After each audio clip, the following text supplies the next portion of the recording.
That's the show I'm going to for my birthday. His show at 8x10.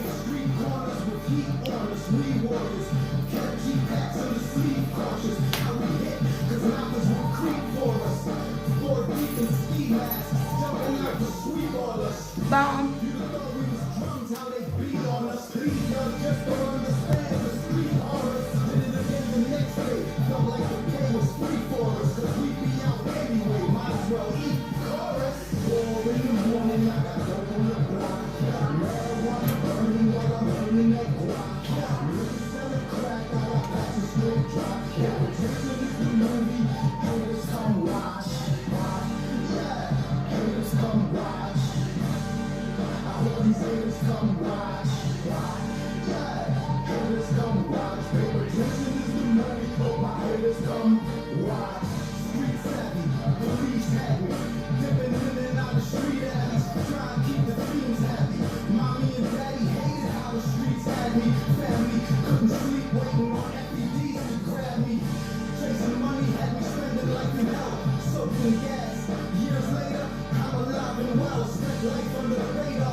I know you're doing clean version.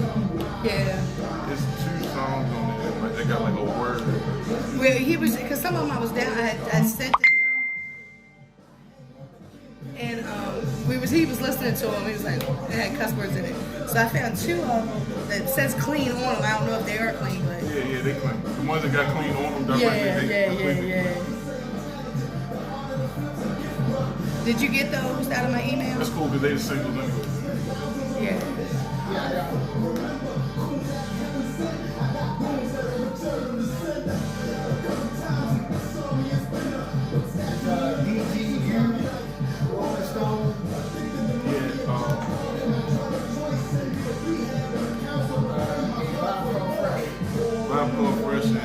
And don't give up clean. Don't. What you call it is not Rolling Stone that clean. It's not. I don't know. I mean, like that was supposed to get cleaned up, but it's like it's really only like 2 words. But so I just kind of left it. I just like it.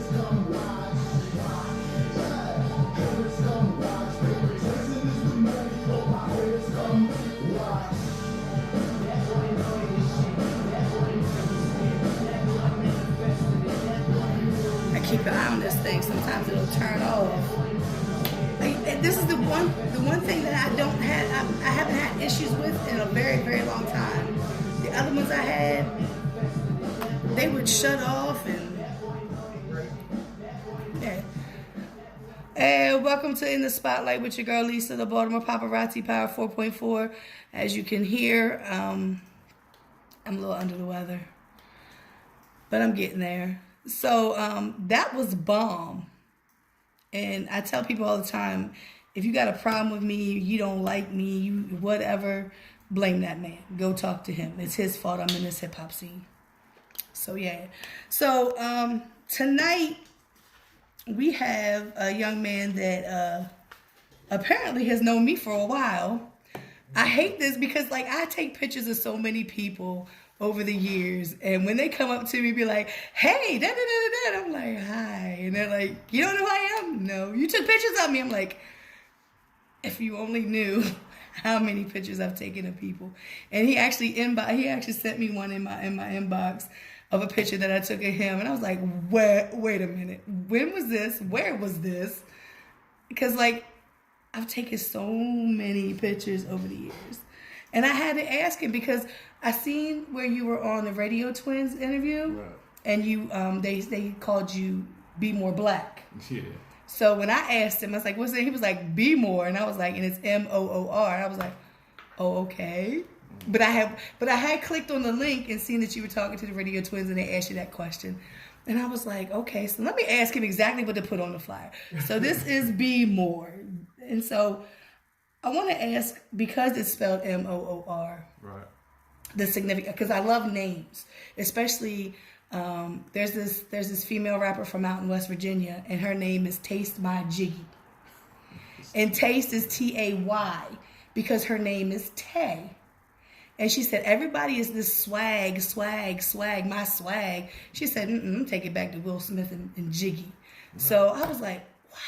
So names mean a lot. So can you explain the whole B-Moor Black, the whole significance? The change, Baltimore Black, like I'm sure you saw in the interview, the name itself was, no matter what name that I was having, I wanted to reflect the city.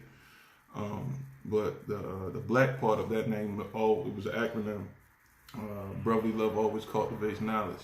But like I said in that interview too, I'm a Moorish American, and I didn't want people to be confused about like black, because I'm not saying black like skin tone or anything like that.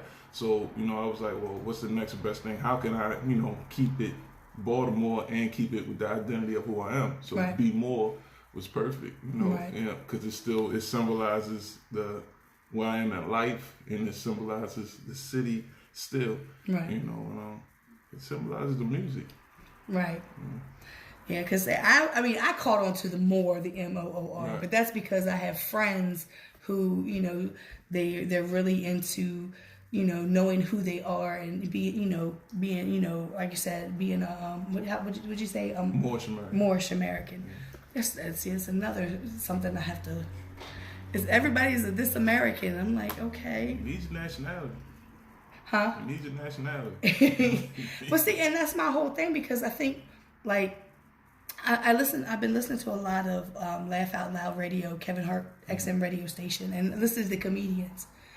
And one of the comedians was like, his name was named D Militant, and I've seen him years and years and years and years ago, and he was talking about how, like, he is a mutt because he has so many different, like, nationalities. He's got, what did he say? He was like, he had African, he had English, he had something else. It was different things.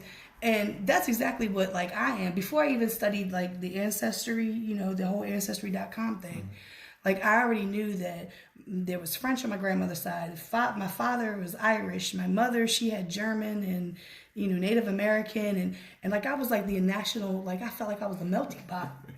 But I don't know none of my history, none of my, nothing. I have known nothing. Just what. A lot of us been stripped of culture. Right. Don't know, And so when I see people who are going and embracing, they're going back and finding out just exactly who they are and where their ancestors come from, it's, it kind of gives you a where you belong.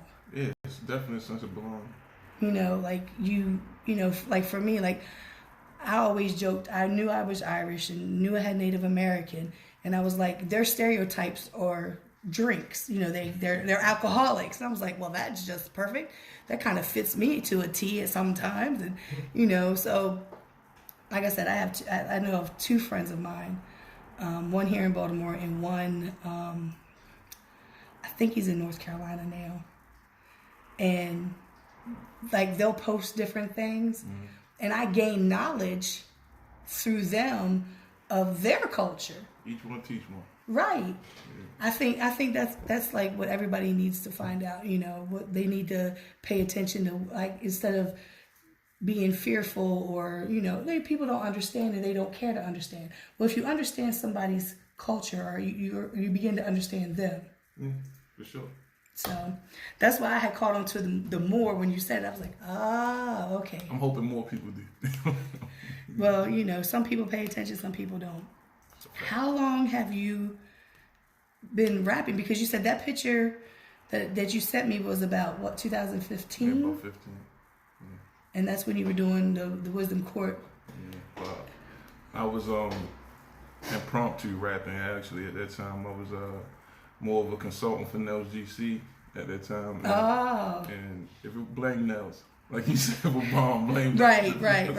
I will. I like Nels, but I blame him too. I blame. So I was there with him, and it's come up, and and a lot of times opportunity came up for me to be on stage with him. So that was my entry into this era of hip hop. But I started rapping when I was 16, 1999.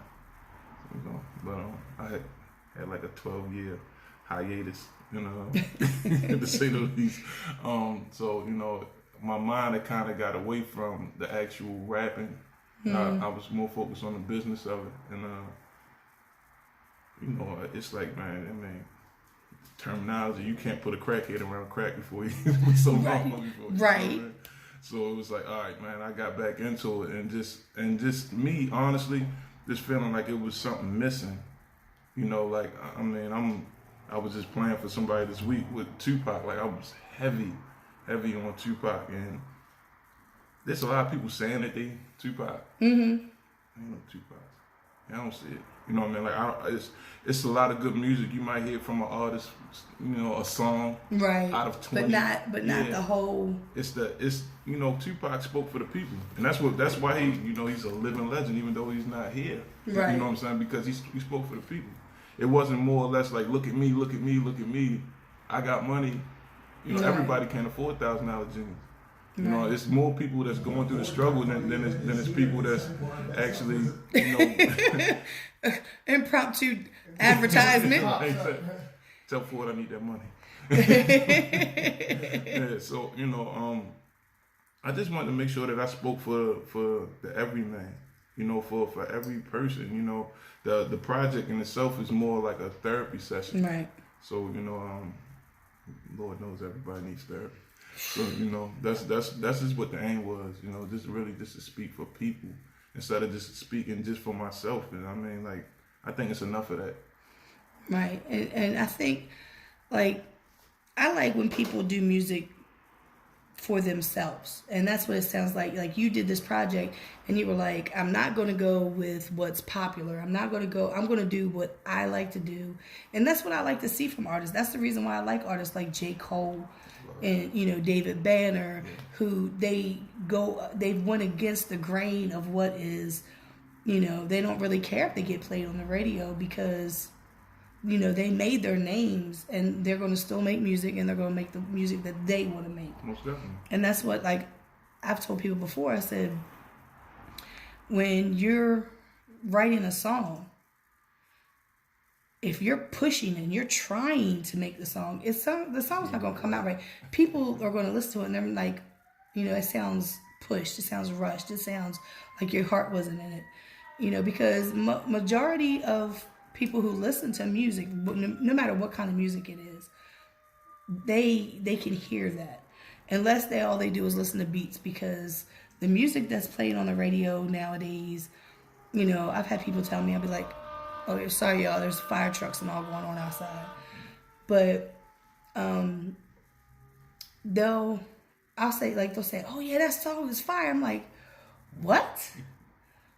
What is he saying? Oh no, the beat's fire. I said, well then the song's not fire, the beat's fire. So deserves a lot of credit. Praise the producer. But I like it when people do something and say, hey, I don't care if the masses don't like it. I like it, and I know some people that listen to it are going to vibe to it. Yeah. I don't want to say like the masses. It's more like the machine. You know what I mean? The machine of what they say. This is what music is. Like when we let the industry, the machine control cool. We lose the sense of what this thing was about in the first place. So with me, it's like it's getting back to the essence of it. That's what it was. Remember that it was just conveying your struggle. like I said before, it's more people going through it. You know, that's like out here, like, hey, you know, that's social media got a lot of people fronting. You know what I'm saying? But I'm like, you know, we know for real what's really going on. Right. So it's like, you know, that's that music. You know, like it's. I wish my life was as turned as these rappers make their life. Like honestly, I wish my life was champagne and lifestyles of the rich and famous. Like every day, it's not. That's not it. Right. You know what I'm saying? And I mean, God honest, yo, you got to struggle to get something. You know what I mean? Like don't reject the struggle, embrace it. Because on the other side of that struggle that's your victory right there.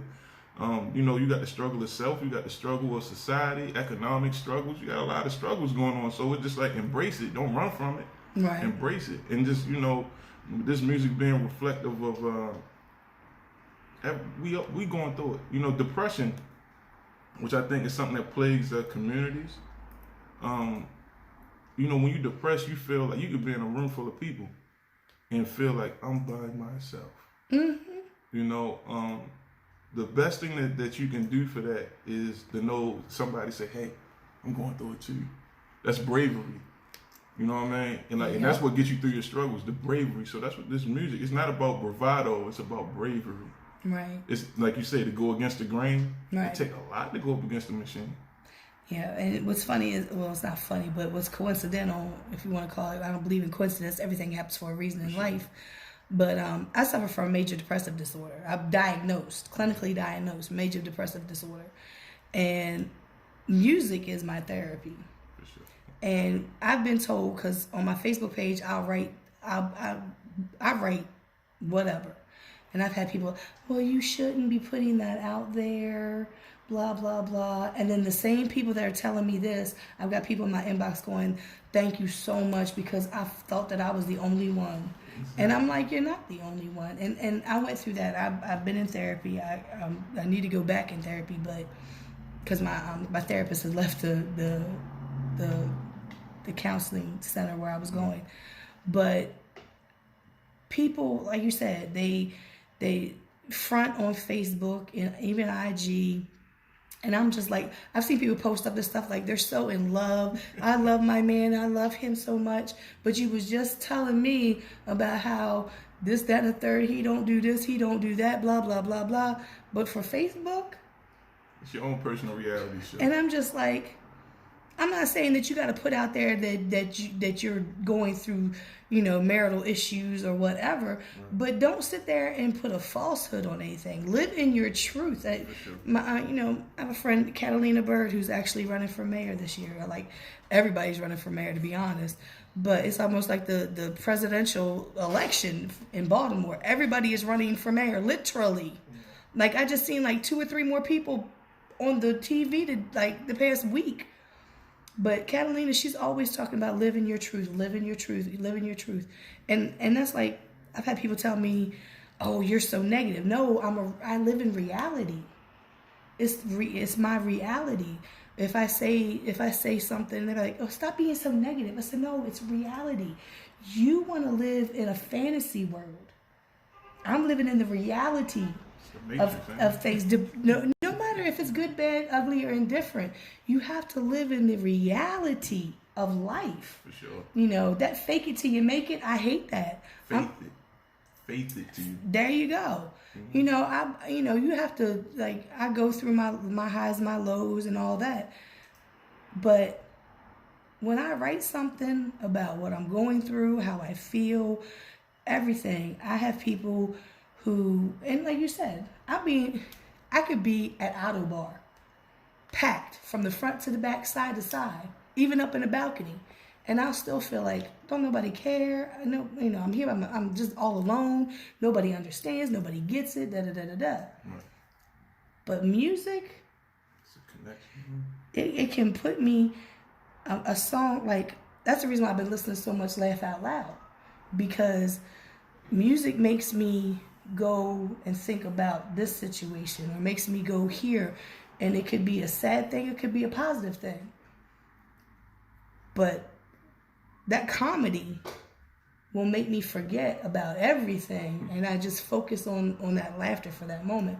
So a lot of people I don't think they really get it, that music from the beats to the lyrics to how it's put together. Everything it transforms you. It transports you to a time. It transports your happiness. It can make you sad because you hear the song and it reminds you of your grandmother who passed away, or you hear a song and it reminds you of your best friend when y'all were out somewhere and something funny happened. And I say it all the time, music is therapy. It's therapy for the writer, it's therapy for the listener. And you hit it right on the head with, like I said, with the whole depression. People don't want to talk about that kind of stuff. And you're talking about struggle. People who have struggled all their life, like my family we weren't rich by any means. My parents had to work. There's 3 of us. It was cool when it was just me. Right. But then the other 2 came along. So it was kind of a struggle. Mom got laid off and dad's working too hard and barely see him because he, the meals were like, we had food, but it wasn't like meals. So when I got my family and I fall on hard times and I struggled, it wasn't really a struggle for me because I've already been through it. This is normal. Right. But take somebody who has had those 7-course meals and everything was perfect and happy and take that away from them. Break them. They don't know how to deal with it. Break them. But it's I mean, like if we want to use rich and poor, it's far more poor than it is rich. Right. So, once again, like the music that I make is honestly, it's reflective. It's the people. It's the theme song for your week. Mm-hmm. Vibe called Fresh in itself is it's a song where it's like it's Thursday, it's Friday, and it's just like, the weekend almost here. This week has been crazy. Traffic has been crazy, and I just want to enjoy myself. Right. That's what that's about. Don't Give Up is a song that's purely about depression. A lot of people in the urban community don't even realize it. Like you said, they haven't been diagnosed. So a lot of the behaviors that we see and that we see on the news and things of that nature, that's due to depression. Mm-hmm. And just you don't know how to express yourself.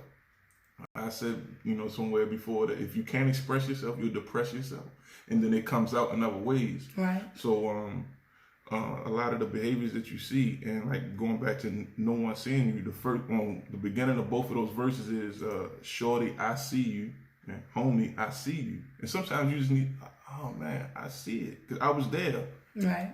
I was there. If I wasn't there, I was right next to it. Right. I know what depression looked like. I know what that struggle looked like. It gets better. I'm taught that, you go from 3 steps. You go from belief, faith, to fruition. That's what the album is. BFF. I know a lot of people thought it was best friend forever. Nah. It's belief, faith, and fruition. You start with a belief in something, and then, you grow in your belief till you get to faith. And then from faith, you get to fruition. And that's the thought process. Right. Everything comes from inside your mind out.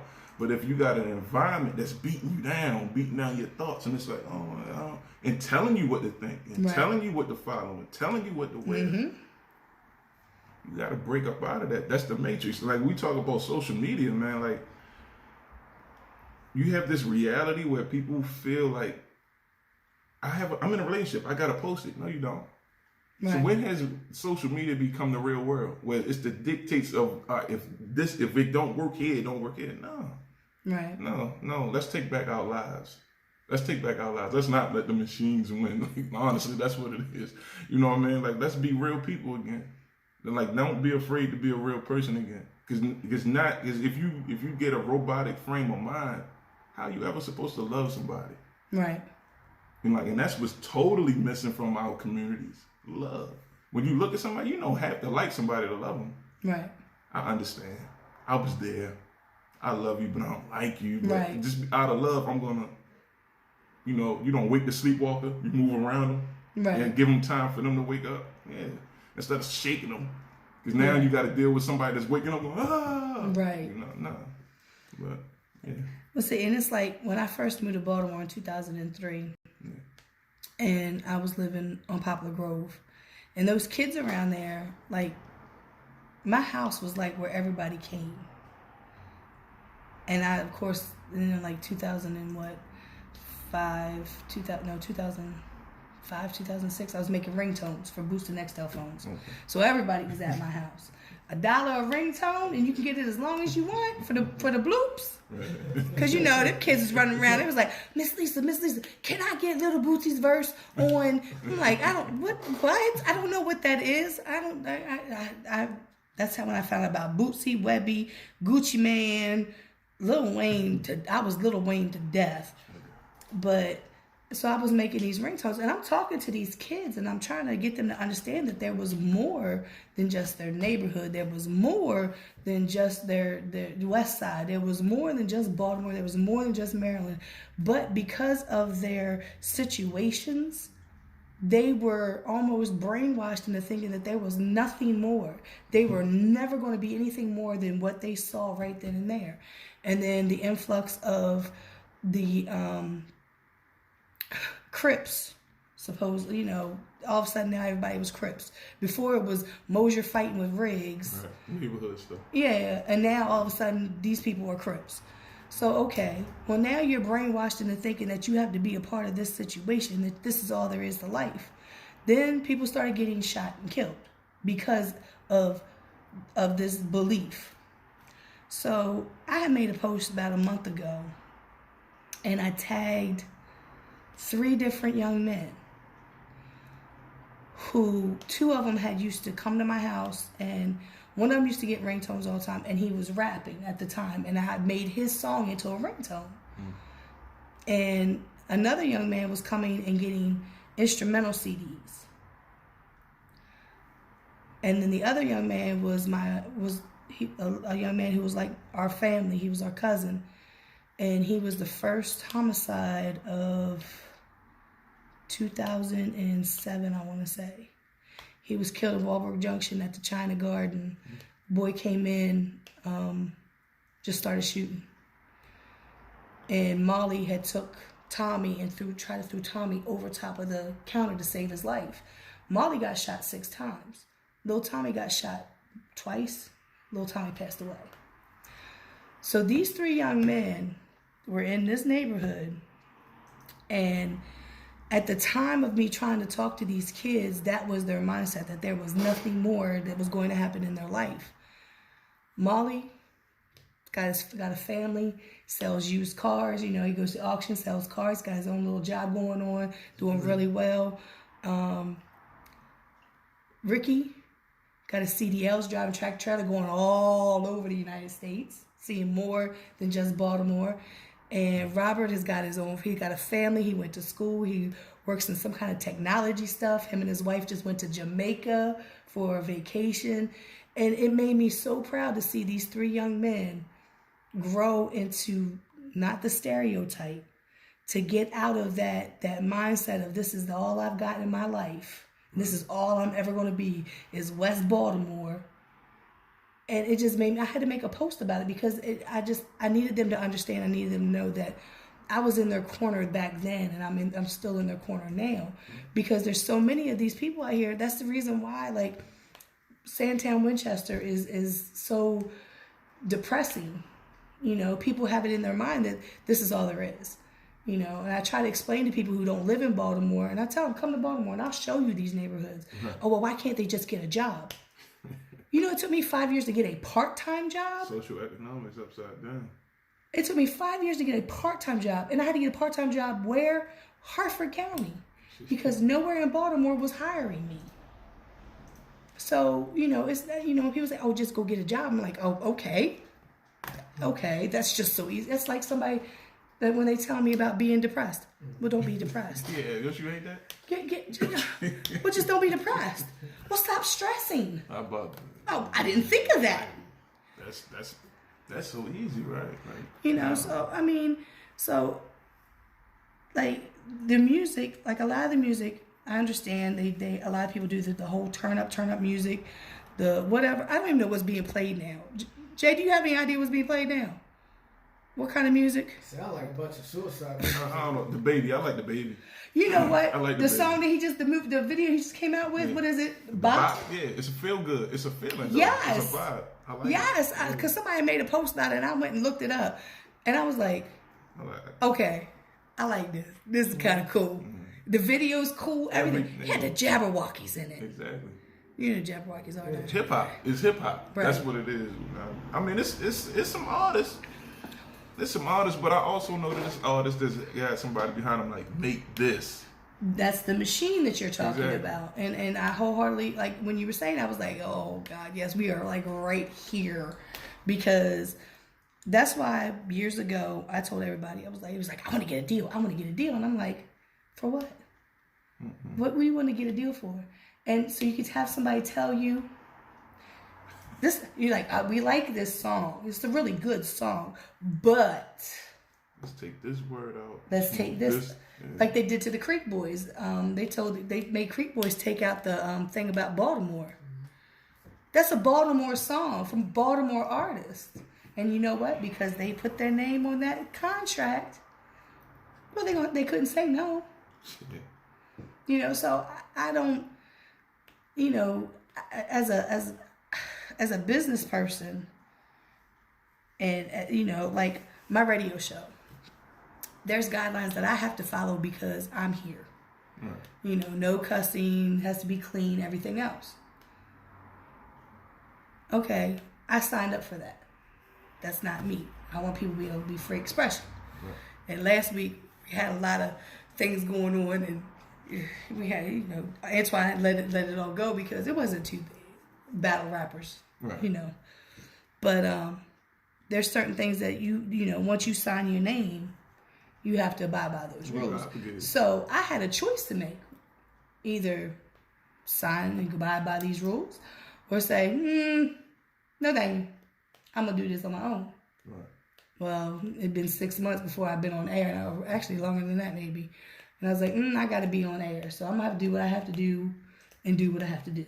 Most definitely. You know, so with artists, I understand that, you know, if they say, okay, well, my plan is, what I'm going to do is I'm going to go ahead, I'm going to sign this contract, and I'm going to abide by these rules so I can get myself in a better position. Then, you know, and then when my contract's out, then I can take off like a rocket. But a lot of these artists don't do that. They don't, I mean, you're getting snared. Because, you know, especially if you don't know how to read a contract, any artist that's listening, if you're going to get a deal, make sure you get a lawyer. Paul Gardner is out there. Go hire Paul. Paul's been everybody's damn lawyer. Contract, Paul's been everybody's lawyer. So, you know, if you're going to go independent, my thing is learn the business, learn what points are, learn what your rights are. You know, every contract has rights. You know, and fight for yours. Don't lose your integrity. Like, you know, like you said, I'm not. That's a part of the name. Just think about it. If I was the Creek Boys and I made that song, how you can't separate Baltimore from it. Right. That's who made it. Yeah. You know what I'm saying? So like that's where I'm like, you know, why I made sure that it was a part of the name. Right. So you can't ever change it. I'm not changing. I mean, like, truth be told, it's only one type of contract that I would sign these days. So, you know, and that would pretty much be like a distribution deal. Right. But, I mean, I right now have a partnership with United Masters. So, you know, I retain a bulk share of mine, and they get theirs. You know, they're 8%. So it's cool. Oh, that's not bad, 8%. It's great. It's great. But see, you know the business. Did you just go ahead and teach yourself the business? Did you go ahead and, because what I had done years ago was, I'm talking about MySpace days years ago. Right. I was looking up the copyrights and the BMIs and all that because I was looking, and I was nobody. I was just taking pictures at these shows. But because I had made these friends who are artists, I wanted to know how to do all this stuff or how hard it was to do this stuff for the artists, for them to do it themselves instead of taking money out of their pocket and paying somebody to do something that was really trivial. You know, but they were just like, I just didn't understand why you can't just go in and go and search. Because even back in 2000 and whatever it was, 2006 is when I met Bomb online. So 2007, 2008, there was searches that there were search engines. Right. You could go and look this stuff up, but of course we see it still to this day in 2019, almost 2020, that people will still get on social media and ask a question that they could have asked Google. For sure. I mean, or Bing or Ask or whoever. Yeah. But did you go and search that out? Or did you go to school for it? Or I definitely didn't go to school for it, but my first manager, Mike Bailey, Bumpin' Entertainment, it was the '90s affiliation crew, like late '90s.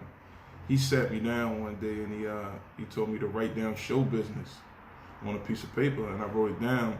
And he said, "Look at that." And I said, "Show business?" What are you saying? He said, "No, look at it." He said, "It's 10% show, it's 90% business. Mm-hmm. The word tells you what it is. Learn the business." And I was like, "Oh, all right."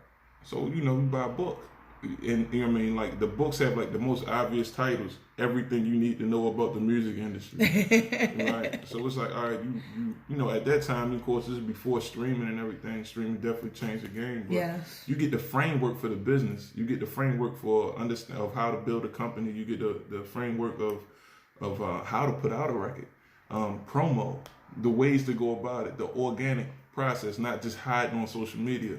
But like this is before social media, so like I tell dudes, like just think about it. If all the rappers now are just going through social media, DMing people, sending, imagine if you really got out and shake somebody's hand, give a hug, take a picture, really show your personality, set yourself apart from the robots.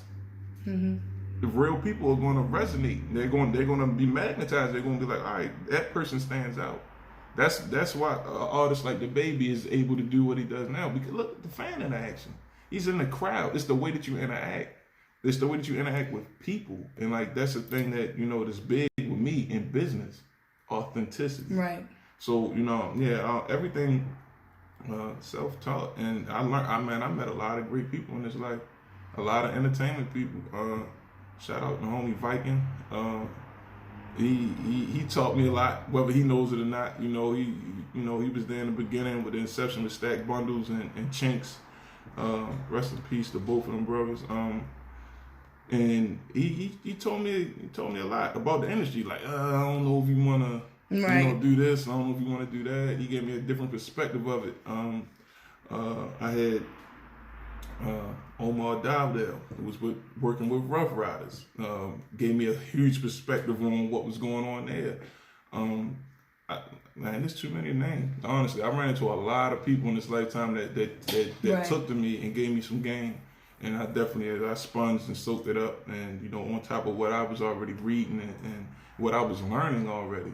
And so, that's what I did. I took my bits and pieces from everybody and applied it. But I studied Wendy Day.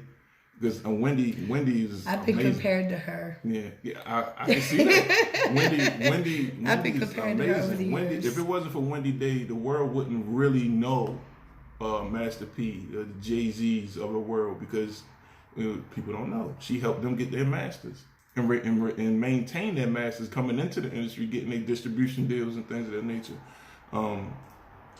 She was huge. Mm-hmm. Of course, Puff. You know what I mean? Like I watch these guys. I wouldn't say I idolize them, but I watch them and I say, I'm gonna take this from them. I'm gonna take this from this person. Take this from this person.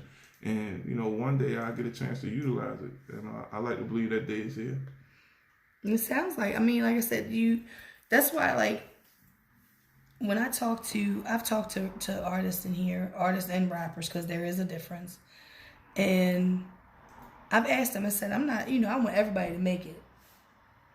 But what if this rapping, what if it doesn't pan out for you? Like, what do you have as a backup plan? And a lot of them be like, I don't know. And I'm like, really? And then I've had some in here who are like, well, I can engineer and I can make beats and I can do this and I can do that and I can do this and I can, and I'm like, so you've got backup plans B, C, D, and E, right. Because they have multiple things. And it sounds like that you started out, the rapping, and then like you went to the business side of it, and now you're going back into the rapping. So, you've got both of those right there. And you know, and you don't, you know, you're like, okay, well, I'm pretty much self-sufficient almost because you gained all this knowledge. You still need a team. Right. Definitely need a team to help out. Especially like when you said the promo with the sending the DMs. Oh my goodness. This is, you know what I do when people send me, like, don't even, like, these are people that I don't really speak to on a regular basis. They're just artists that I've met through the years. Mm-hmm. And then, like, I'll hear ding. I'll go, open it up. It's a video link. Close it right back out. I might actually look at like 2 out of 7. Right. It all depends. Like especially it all depends on my mood. That's like if I'm busy, I'm at work, or you know something. You know I'm doing something else. I have OCD when it comes to that. I don't like the little notification thing at the top of my phone. Right, I like to clear all that stuff off. That's why I don't get Facebook notifications at all, because my Facebook will be ding, ding, ding, ding, ding, because so-and-so tagged you in this. So-and-so commented on this that you were tagged in. And so-and-so liked this that you were tagged in. You know, and I'm just like, and I have actually gone so far as people have been in my inbox sending me music links, sending me video links, and I have gone to their page and went, click unfriend, because you do that on my Baltimore Paparazzi page. Post it on my Baltimore Paparazzi page. That's what it's there for. Blow that sucker up. Right. Leave this. You're lucky to be on this page. You're on this page because guess what? I started this page first. Didn't know that I was going to be in this scene as big as I am, or as much as I am, or whatever the case may be. And now I got over 1,800 people on my page, and yeah, I don't even know half of y'all. So then, like I said, I'm all for promo, but there's no more posters. There's no more flyers. There's none of that anymore. Hand-to-hand process. Right. There's none of that anymore. Just like out the trunk. When you were saying about Master P. Yeah. About him. The lady in New Orleans. Her name is Peaches. Well, I don't know. That's what we call her. She owns Peaches Records in New Orleans. And she is the one who was instrumental in helping Cash Money and No Limit get their scans in the beginning. Right. She's still doing that. She's still helping the underground artists in New Orleans. I've met her. I've been to her store. I actually met David Banner there. Mm-hmm. I met Mia X there. I met Nick Paddywhack and Dan Rue, the ones that did We Live, baby. And I still didn't have a conversation with Nick for about 20 minutes about, this is right after the T-Pain, when they went into T-Pain's, it took the chain. It took the chain. This was right then, and they were big, but they weren't that big. And I told Nick, I said, mark my words, within the next couple of months, your names and your faces are going to be everywhere. I was like, you guys you're funny. It's great. Energy. I said, I love watching your little skits and stuff. I love watching that. I said, but mark my words, here in the next few months, you guys are going to be huge. And sure enough. But like we stood there and talked. It was awesome. And Bodymore Big Steve was with me. He said, I wish I could got a picture with them. I didn't know who they were. And I was like, yeah, because he got excited when he seen Mia. And I was like, he said, you don't even know who that is, do you? He was like, you don't even know who that is. And I was like, who? He was like, that's Mia X. I said, no, it's not. Because she did not look like Mia. She did not look like Mia. She looked younger than when she did when she was younger. And she was so pleasant, and she was so sweet. And he took a picture with her. He was nervous because he was like, I'm going to take a picture with her. I was like, come on, Steve. I said, excuse me. He would like to take a picture with you. She was like, oh, sure. You know. So then when I see Nick and Dan walk in, I was like, oh, my God. Oh, my God. He was like, what? I said, that's Nick and Dan from IG. He was like, I don't know who they are. And then a few months later, he was like, man, I should have got a picture with him. Bye-bye. And then we were in Houston, and we were going to New Orleans. And I was on IG, and Peaches had posted up that David Banner was going to be there. I said, hey, David Banner's going to be there. Steve was like, I guess we should get going. Hope we get there before he leaves. And we got there and he was doing it in store. You had to buy something of his so he could sign it. I already had the guide box. I had before the guide box and guide box, but I went and bought a hard copy of the guide box. And the lady was in front of me. She was getting ready to meet him, and in walks Raheem DeVaughn. I said, I got to go to New Orleans to see Raheem. He lives right down the road.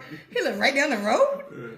So him and they were talking or whatever. They were talking about the whole being like blackballed by Sony because they want to do music their way and they want to do things their way.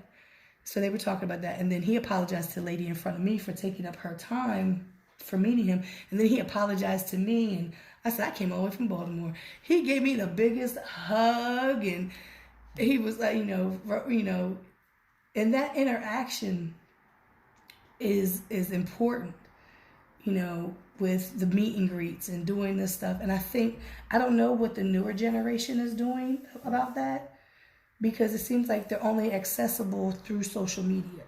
You know, I know the one girl, what's her name, Summer Walker, I think that's who it was. Shutting down. Now she has social anxiety and she's not doing her meet and greets. And I'm like, you know why? Because she just, all of a sudden now she's a big star. She doesn't know how to handle it. And, you know, I don't really hear much about meet and greets with, you know, certain artists and rappers. I know Tech Nine has meet and greets at every show that he does. You got a cult following. I'm one of those. I'm a technician. But it's like, you know, there's no more of that. You know, I think a lot of the newer generations are more worried about social media follows and likes and YouTube likes, and that's what they're worried about. You know, I've had people say, I'd be like, okay, well, you know, what shows have you done? Shows. You've never performed on a stage, but you want to go and perform on a big stage, but you've never performed at a place like Five Seasons or Autobar or Sonar or, you know, those little hole in the wall. What's that one place? Good Times over on West Boulevard. Just get an open mic. My goodness, do karaoke. And there's hardly any open mics. The only open mic that I know of for sure is. Does you karaoke? Yeah. They let me perform my own songs. That's exactly. Well, aren't you special? He's special. It's an open mic Wednesday. He's a mogul. That's why they let him do it. And Arbutus. It's a really? venue. YSR Entertainment has a venue in Arbutus. It's every Wednesday. It's an open mic now. And I think it's Love and Hip Hop's every Tuesday, isn't it? I think yes. Is it going? Yeah. Well, I don't. Like I said, that was the only open mic that I've known. And at one time, there was Chenier had an open mic on, you know, that she had got going on, and there was like open mics every time you turn around. Still got Be-Free Fridays. Where's that at? What? Be-Free. See, I don't even know. Yeah. Because it doesn't, you know, a lot of people think that if you post it on social media that you're going to see it. Sweetie, I got 1,800 people that are on my friends list, and I don't see half of what they post. Yeah. And it's not. That's the algorithm. You know, the algorithm's not even going to allow that. Right. So. And that's another thing that I just was explaining to our artists. Social media, it's Facebook and Instagram, they don't really allow free promotion. So, and people think that just because you posting stuff and you think that people seeing, they're not seeing it because of the algorithms. Even if you DM, you know, you only allowed 100 DMs a day. Well, actually, it's like 72 hours. Before they cut you off. Yeah. Case in point, Snow the Product. She just made a post where Facebook in certain, Facebook sent her a message and they blocked her music video. Because of whatever, like she was like they're blocking her for likes, they're blocking her for, you know, all this stuff, and it's because they want you to pay that money. McDonald's pay for advertising, and the thing is, I mean, like McDonald's, like they sell the most burgers in the world, right? And they pay for advertising, but artists think like, oh, I ain't gotta pay. Oh, you gotta pay. You want? I mean, listen, right? If you could pay $30, right? You could pay $1 a day for a month to promote your project, your brand, because that's what it is. Right. This is building your brand. I don't think that they really realize that. Like, you have to build your brand. They just think, I'm going to blow up. There is no such thing as an overnight success. I have yet to see one. Right. I've yet to see one. talking about brands. I've had people say, "Oh yeah, everybody knows you, Lisa." No, they don't.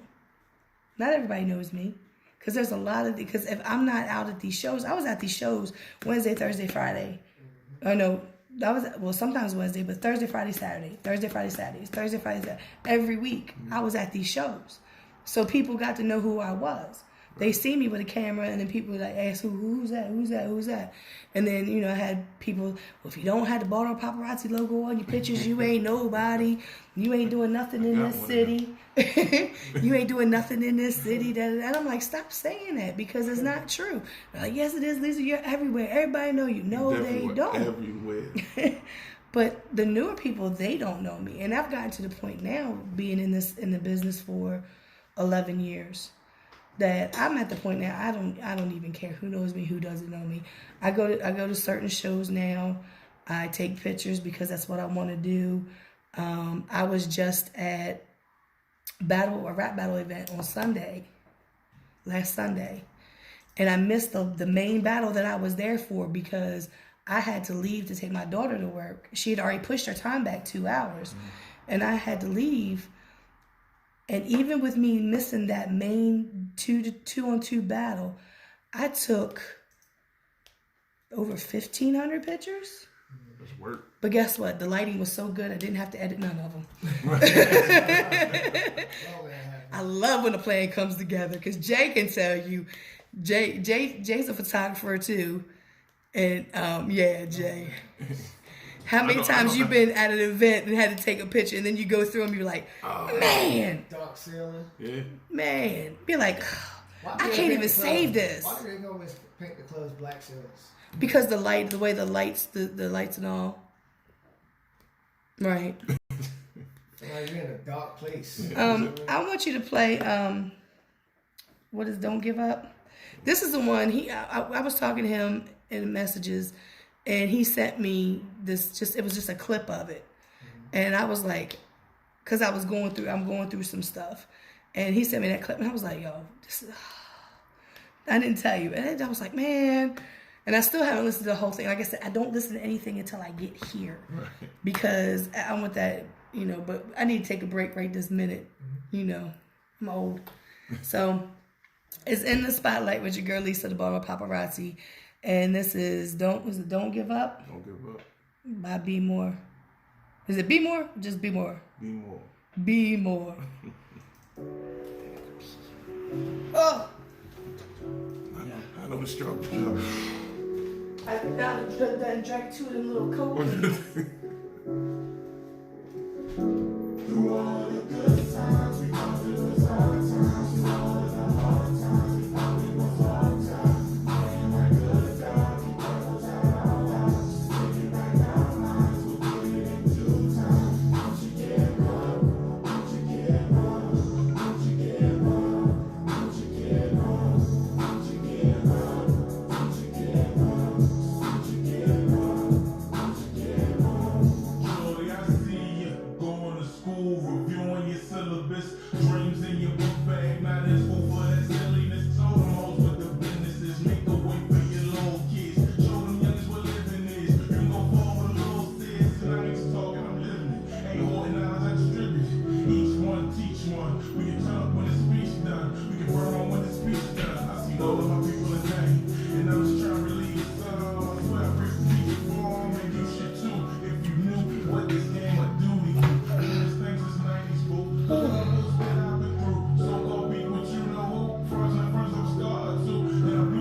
Bobby in over there.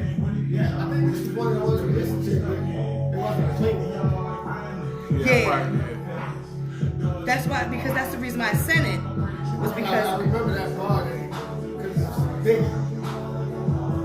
Because I sent it to you because of that main reason, because he had sent it to me. It was a clip of it. And I was like, oh.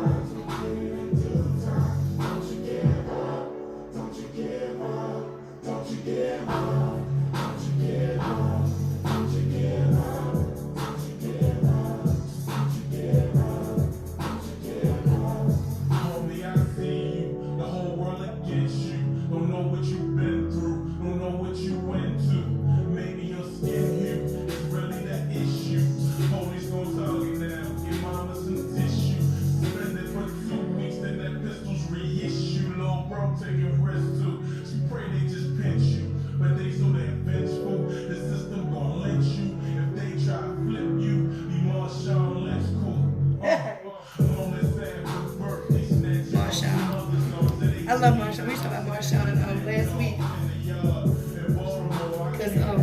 mode. Because Roller was like, something about just, somebody, he was talking about being somewhere, he was like, I'm just here so I don't get fined or something. Somebody, Antoine said it. Yeah, Antoine, I knew somebody said it. We got to talk about Marshawn, so I tagged him in that post. Because Marshawn is something about a football, like football team or something. I love Marshawn Lynch. He is the epitome. He's the epitome of I'm going to do what I'm supposed to do, and that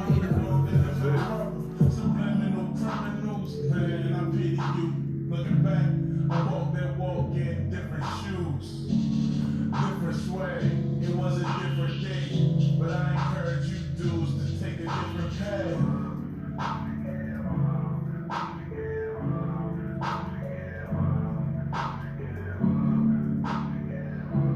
My daughter sent me a message, a text message. I couldn't answer because I'm on the phone. And welcome back to In the Spotlight with your girl Lisa, the Baltimore Paparazzi. Like I said, that he sent me that little clip because I was going through something. I was talking to him, so I had to play that song. And like that, why was that song written? I mean, it's obvious, but I need to hear it from you.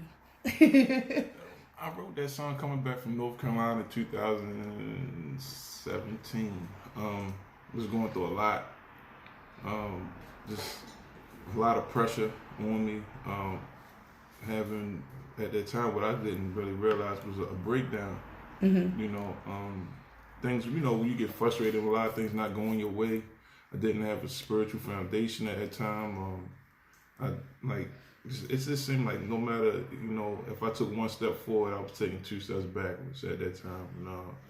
So it's crazy because, out of that struggle came something beautiful. Right. So I was listening to beats, producers of these beats. I'm sitting there listening to them, and I'm like, and then that one came on. I was like, oh, and the song came together like that. Right. I'm talking like, not forcing it, the flow, right, that flow of energy. So like when it happens like that, I just was like, I pulled over, wrote it down, and I got back, and I started recording maybe a week later. I think, me and Jeff probably did that song about 8 times. It's about 6 different people singing the hook. So it was just telling myself what I already knew and confirming it. Like, don't give up. Right. It wasn't more or less just about music. It's like life. Right. Don't give up. Like, you know what I'm saying? Like when you feel this pressure like that, good things are coming.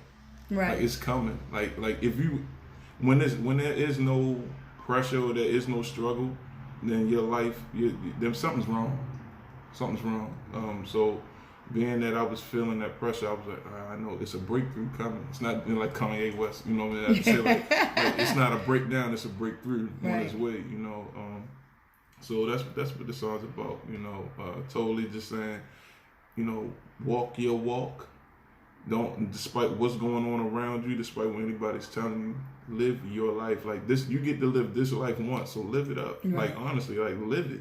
Like, don't be afraid to jump out the airplane. You sitting there thinking like, man, my parachute might not open up. Jump. It's a leap of faith. Right. So, that's what Don't Give Up is all about, in a nutshell. Yeah, because like I said, when I heard it, I was like, because like I said, I was going through something. And like I said, I suffer from major depressive disorder. That's what they call it. And multiple suicide attempts from the age of 16.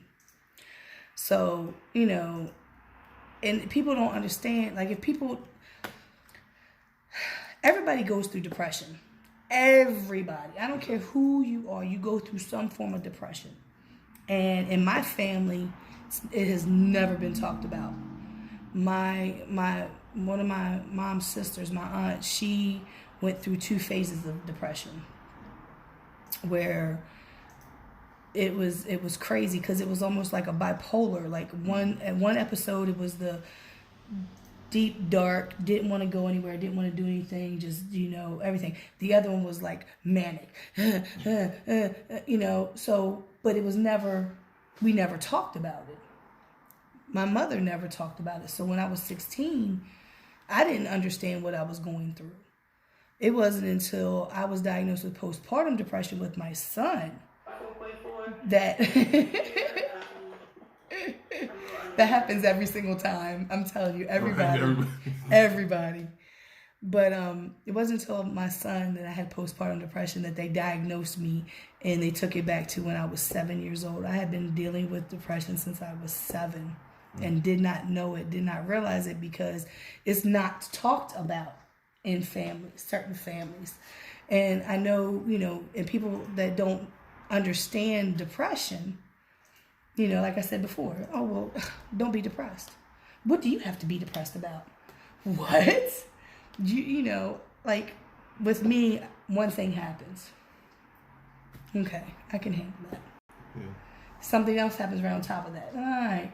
But then when it's 3, 4, 5, 6 different things all at the same time, you feel like you're just drowning. For sure. And, and when they told me I have a chemical imbalance in my brain, which means certain things are not Dopamine and serotonin. the things are not firing right, and this, that, and the third. So we want you to take these drugs. And they may work and they may not, but we don't know. So we have to wait 30 days, and then if it's not working, then we're going to increase it another 10 milligrams. And then we're going to wait another 30 days. But the possible side effects of these drugs are you could kill yourself. Isn't that crazy? In a sense, like literally. Do you realize I have not taken any antidepressant drugs since before, oh my God, maybe before I moved here, 2003. Did I take any? No. The one time that I did ask for something for my anxiety, because I was having real bad anxiety attacks and panic attacks, like all day, every day, in my sleep, everything, the medication gave me night terrors. So, yeah, I'm a firm believer in not taking drugs if you don't have to. And like I said, music is my therapy. If I'm in a, kind of a depressing mood, then I try to listen to something that's more uplifting. Right. Try to listen to something, and, I'm also like one of those ones that people who look at me don't know that I'm dealing with anything, because I'm always smiling. I'm always laughing. I'm in pain 24 hours a day because of my body. I have a disc in my neck pressing on my spinal cord. I know. I've had my nerves in my back killed, and that did nothing but intensify the rest of the nerves and pain. So, but to see me, people see me out, and I'm like, you have no idea what I'm going through. And only those who are close to me know exactly everything I'm going through. So I put on a funny face. And then, like I said, that day you sent me that, and I was like, okay. Because in my mindset, I'm always like, I'm going to get through this. It's like I had to look at a roller coaster. For sure. First going up. You're going up, you're fine, you're happy, and then when you go down, but sometimes my downs go down for a very long time, and then I have to wait for it to come back up. So, and like I said, music has always been my therapy, because I can listen to something and be like, okay, all right. And what's funny is a lot of times it's subconsciously. Because I'm listening and the words are going into my head, and then later on I'll be saying something and those words will come back in my head, and I'll be like, oh yeah, I remember. I heard that on that song. Yeah. But a lot of people don't talk about, like I said, they don't talk about the depression, and like you said, the breakdowns. Like I've had a break. I've never wanted my children to see me cry. Right. And my daughter has seen me cry a whole lot this past month. And she told me, she looked at me, she said, Mommy, we're going to get through this. We always get through this. And that made me cry even harder. I mean, she's 24. She's got 3 kids. She's at work right now. I think that's the reason why. Yeah, so she says she messaged me instead of calling me. But, like I said, she deals with her own issues as far as, they diagnosed her bipolar. And I told her, you're not bipolar, you're a Gemini. All Geminis are bipolar. But they tried the same thing with her drugs. Mm-hmm. and she doesn't do them either. If it's anything outside that you external substance that I would tell somebody to use for those depression, anxiety, that CBD. Yeah. It works in any form. Not, you know, I tell people all the time, if you want like legalized marijuana, right? Like if you want to smoke, you want to be high. The CBD is the working healing effect that you want. So like if you want to be healed, like if you want to curb that anxiety, if you want to be able to, if you want the antidepressant, that's it. See, and that's what I actually ended up getting, because I've never smoked in my life. I mean, marijuana. I've smoked cigarettes years ago before my daughter was born, but I never smoked. And my friends were like, because they weren't, the only medicine they give me for my pain is ibuprofen, and that's messed my liver and kidneys up. Wow. And then now they've given me naproxen, which is prescription Aleve. Right. None of that works. So my friend, she was like, I'm telling you, try it. I'm telling you, try it.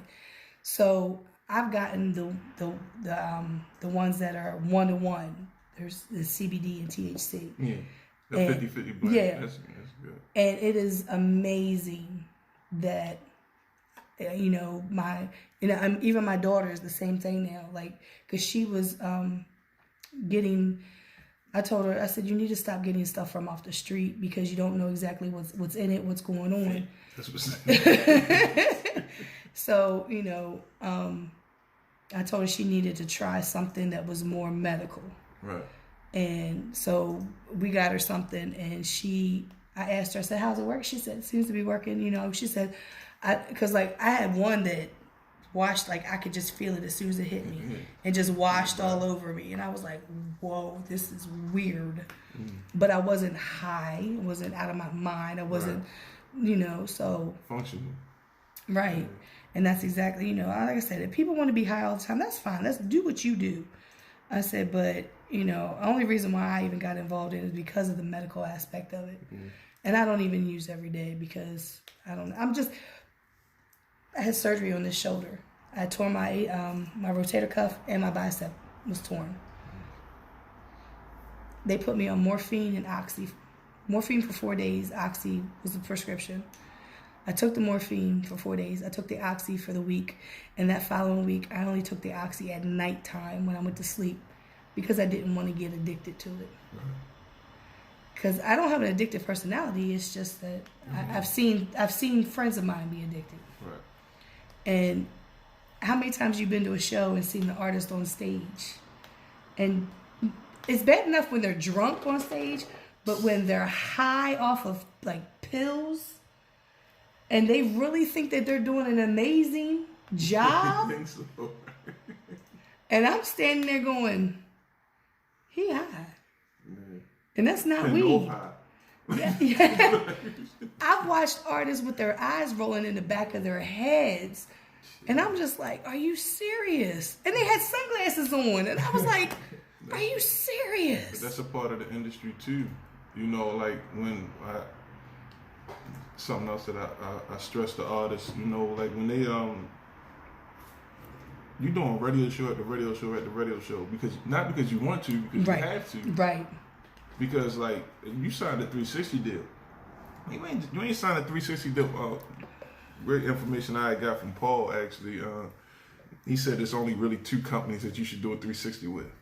Warner Brothers being one and Universal being the other, because right down the hallway is, television, movies, and they're going to make sure that they get you out to, so they're going to make you money, and they're going to make money as well.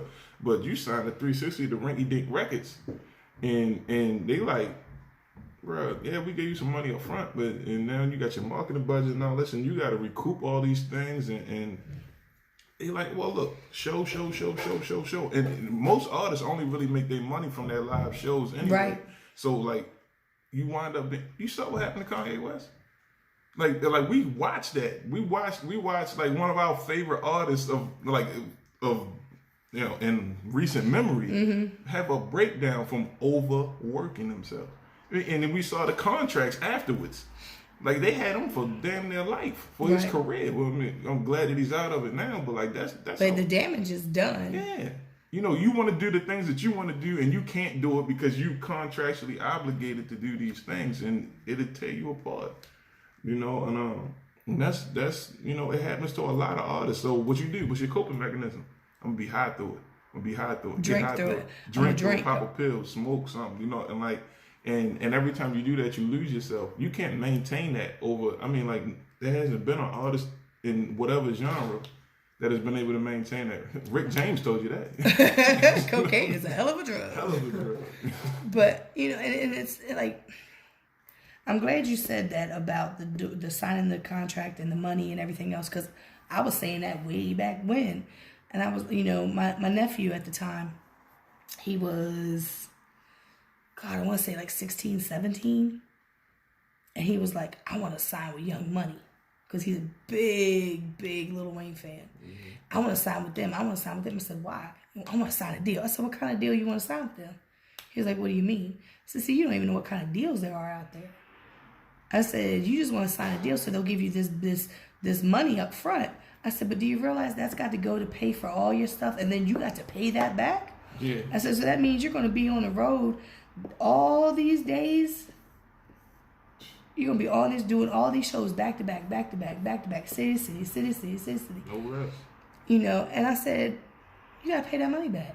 And he just looked at me. I was like, education is key. But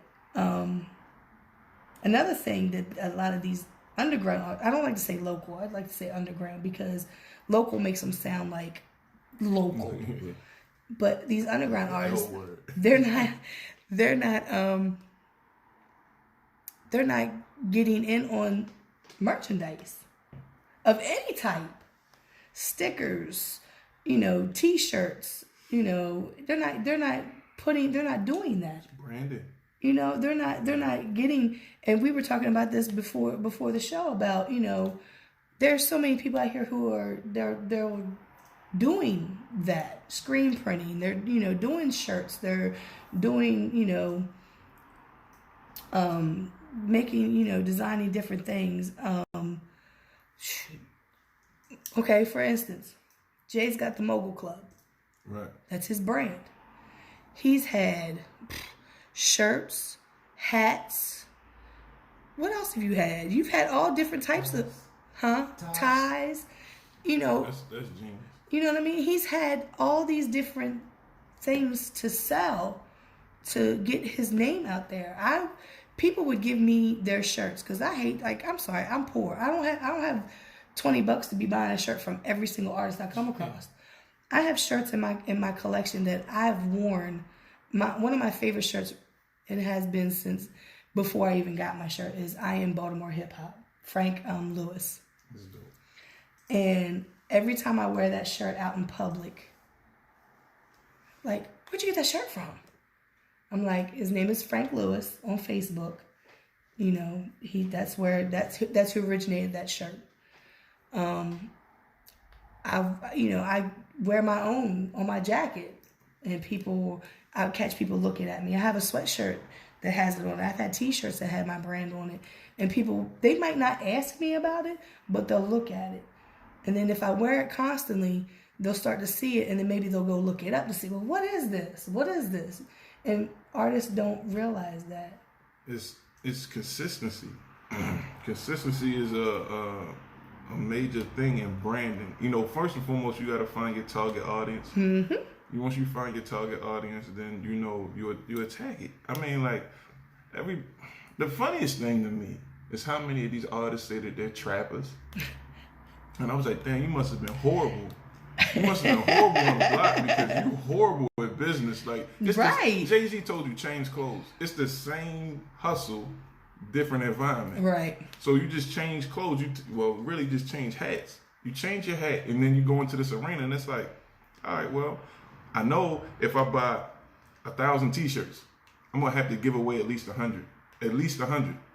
Right? So you that's your tester. Yeah, that's your tease. You put your tease out, now you get it, and if it's hot, guess what? You're gonna find out. You're gonna find out. People want that design, that right there. I want that. Now it's supply and demand now. So now they demand it. Now it's time for you to supply. Before you know it, you gotta set a reorder number. you know, before you go re-up. It's the same game. It's just, Right. but like I say, if they start looking at it that way, Right. maybe they'll be more successful in what they do. Because, for God's sake, they put out the image, you see the videos, they put out the image as if that's what's going on. But, hey, each his own, man. But my thing is, the hustle is the hustle. Just go out there and hustle and push your brand and be in people's faces. Social media is not, like, you really, if you think about it like this, if you got 100 CDs, you can go out every day and meet 300 people. You should be able to sell 100 CDs. I can't tell you how many CDs that I bought coming off the subway in Mondawmin for like $2. I've never listened to the CD, but I like the fact that they were out there trying to hustle. But I think because of this age of streaming, there's no longer CDs. We were in Houston, and the girl that was passing out Body More Big Steve and DZC single, Right. people were like, well, I don't have a CD player. I don't have a CD player.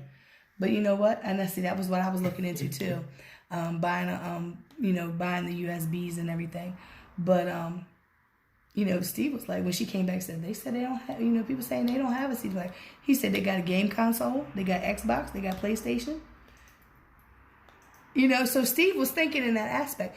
But I think a lot of these artists now that, like you said, they're not thinking of it in the aspect of getting out there and hustling as if you're on the block, because for one, they've never had to hustle those CDs like a few years ago when people, like I said, out there out of the trunk basically. Out of the trunk, coming to shows and I got CDs for sale, da. But people are not like I said. Now I have a CD player in my car. It's a 2017. I have a CD player and sorry to say, Steve's CD is in my player because because he gave me a CD and it's in my player. And that's, I'll hit that CD button and it'll play play his CD. But all my music is right here. On your phone. It's on my phone or my streaming service. Yeah, that's why I say, USB, because even where do most people listen to their music? It's either in the car or through their phone. Mm-hmm. So, you got a Galaxy. You can hook a USB right up to it. And then, you hook the USB, and before you know it, it's right there on your phone. In the car, if your car doesn't have a CD player, then it's probably a very, very, very new car. It surely has a USB port. Plug it in the USB port. Yep, because mine definitely does. Mine has 2 USB ports. Well, mine has 1 USB port, but then I have my little lighter thing for for the thing. But my USB port, if I plug my phone up to it, it tries to connect to my radio, but because it I don't know if it's an iPhone or what, because some of the cars came out, it was only iPhone compatible or whatever. So when I plugged it up, I think somebody had plugged it up. I think I did or my daughter did, and I was like, I'm looking at the radio and I'm like, what is it trying to do? But that's what it was trying to do. It was trying to access my phone because it wouldn't access that music, and I think that's one reason why, like I said, this newer generation is not understanding the concept of I need to get my name out there. I need to get my brand out there besides on social media. Now, years ago, I was driving on Loch Raven and I seen these posters on the poles and it was Baltimore Ray. To this day, I don't know who he is, but I remember him because these posters, and then he had stickers on the gas station, on the gas pumps on York Road at the Shell station. Right. I got out one day and I was like, Baltimore Ray. You start seeing it enough. Right. And then Jay Hazy, they used to put the Wolfpack stickers all over the city. Right. You know what I mean? And my first time when I started coming to Baltimore in 2000, I tell this story all the time, and it's so funny. And there was how they put posters on the vacant buildings. They put like movie posters and stuff like that. This one poster was I looked at it. I was like, "Who is O'Gun? What kind of name is? What kind of name is O'Gun? Like what kind of?" And then I met O'Gun years later, and I told him that story. He was like, "I said, but I remembered that poster with that name on it, even though I was pronouncing it wrong. But I don't think they understand the visual aspect of that type of promotion, and I think it's because, like you said, social media, the robot mentality, you know, and when you were talking about it before, something that Kevin Hart has said. Kevin Hart has a podcast that he does with the Plastic Cup Boys, and it's called Straight from the Heart. Yeah. And he was on there, and he had just, I think it was his first show back since he had his accident, and he was talking about how he is limiting his time on social media. He was like, you don't need to know that I just woke up and I'm getting ready to eat a bowl of cereal. He said, you don't need to know none of that. I check myself. You know, and I'm just like, he's right. And I've caught myself, like, I've kind of backed off. Like, if it wasn't for the fact that I have this radio show, I probably wouldn't really be on social media that much. I've caught myself, I'll delete my, I'll deactivate my page, but my Baltimore Paparazzi page is still up because I have another page that's supposed to be for family and friends, because some of the things I post on my Facebook page is not for everybody. Then there's that, right? Yes, it's not for everybody. But then I've just got to the point now, I'm getting ready to be 49 in 2 weeks. I don't care. I don't care. My children are grown. In real life, you really know, right? If you don't, look, I'm sorry. You need to strap yourself to your chair because it's gonna be a ride. but because I get talked about my damn IG page. I've calmed down. Give me a break. I've calmed down. And you can really tell when I'm going through something. I'll be the, he ain't nothing. He's this. Yeah, it's all those. But like I just try to and I don't even really do much on my Baltimore Paparazzi IG page. I try to do stuff, but it's just so convenient when you're bored. So what I do now is I'm still on my phone. Is that I'm playing all these games, all these little games, word games. There for a while I was playing a crossword game, and I felt like I was getting smart because I was like, oh, I know this. Oh, I know this. But, Kevin Hart, when he said that the other day, and I was like, he is like, he's so right to limit. He said, I need to limit. He said, I need to spend more time in real life. And they were talking about how you go to concerts now, and all you see is cell phones holding up. And people are like, why can't you just live in the moment? I understand that. And when I'm at shows, I'm taking pictures. Sometimes I'm taking Instagram videos, which is only like a minute long. But I'm not recording the whole thing, right. Or I'm not putting on Facebook Live because my homeboy down the street, or my homegirl, they can't go or whatever, and so they can be there. I've seen that time and time again. But yeah, think about this: how many people have you seen on social media, right? Almost like your friends or followers or whatever they call them, right? And you see them in real life, and they look at you, and it's just look like. Is that you? Is that really you? No, they know it's you. They looking for a like button or something. Like, instead of just saying, hey, you know what I mean? Hey, how you doing? You know what I'm saying? I'm a real person. Not like, man, social media destroys social skills. Man, they say good things cease to be good in the hands of a fool. Social media is the epitome of that. Because it's a great medium because it connects you to the world, just like the internet. But if you're not using it right, like, honestly, nobody in this world, maybe China, right? Nobody in this world, right, has an excuse for not being able to know anything that they want to know. Right. Like, you can use the internet to find out anything. And that's what I was saying. That's why when people get on social media, when they get on Facebook and they put a question up, I'm thinking, like, you couldn't Google that? That's attention. You couldn't Google that? Because I will Google something quick, fast, and in a hurry. Sure. I've seen people write stuff up, and I'll go to Google, and then I'll get the link, and then I'll just post the link. There you go. I mean, it's kind of a, jerk move, I guess you want to call it. I mean, you helped them. Yeah, but they could have done that. They got to put the footwork in. I mean, if you're... I do it for games. Because, typically, if I know that contact and I've been trying to reach that contact and I haven't got no traction, I know it was power in social media. So I'll just put it up there and everybody tags the right person. But see, that's different. It's a mind game. Yeah, that's a Jedi mind trick. See, right? that's different. That's because you're utilizing it. Yeah. You are utilizing it. Whereas somebody who wants to know if, I don't know, like what kills me is when they say, "Are schools closed tomorrow?" Oh yeah, that's something.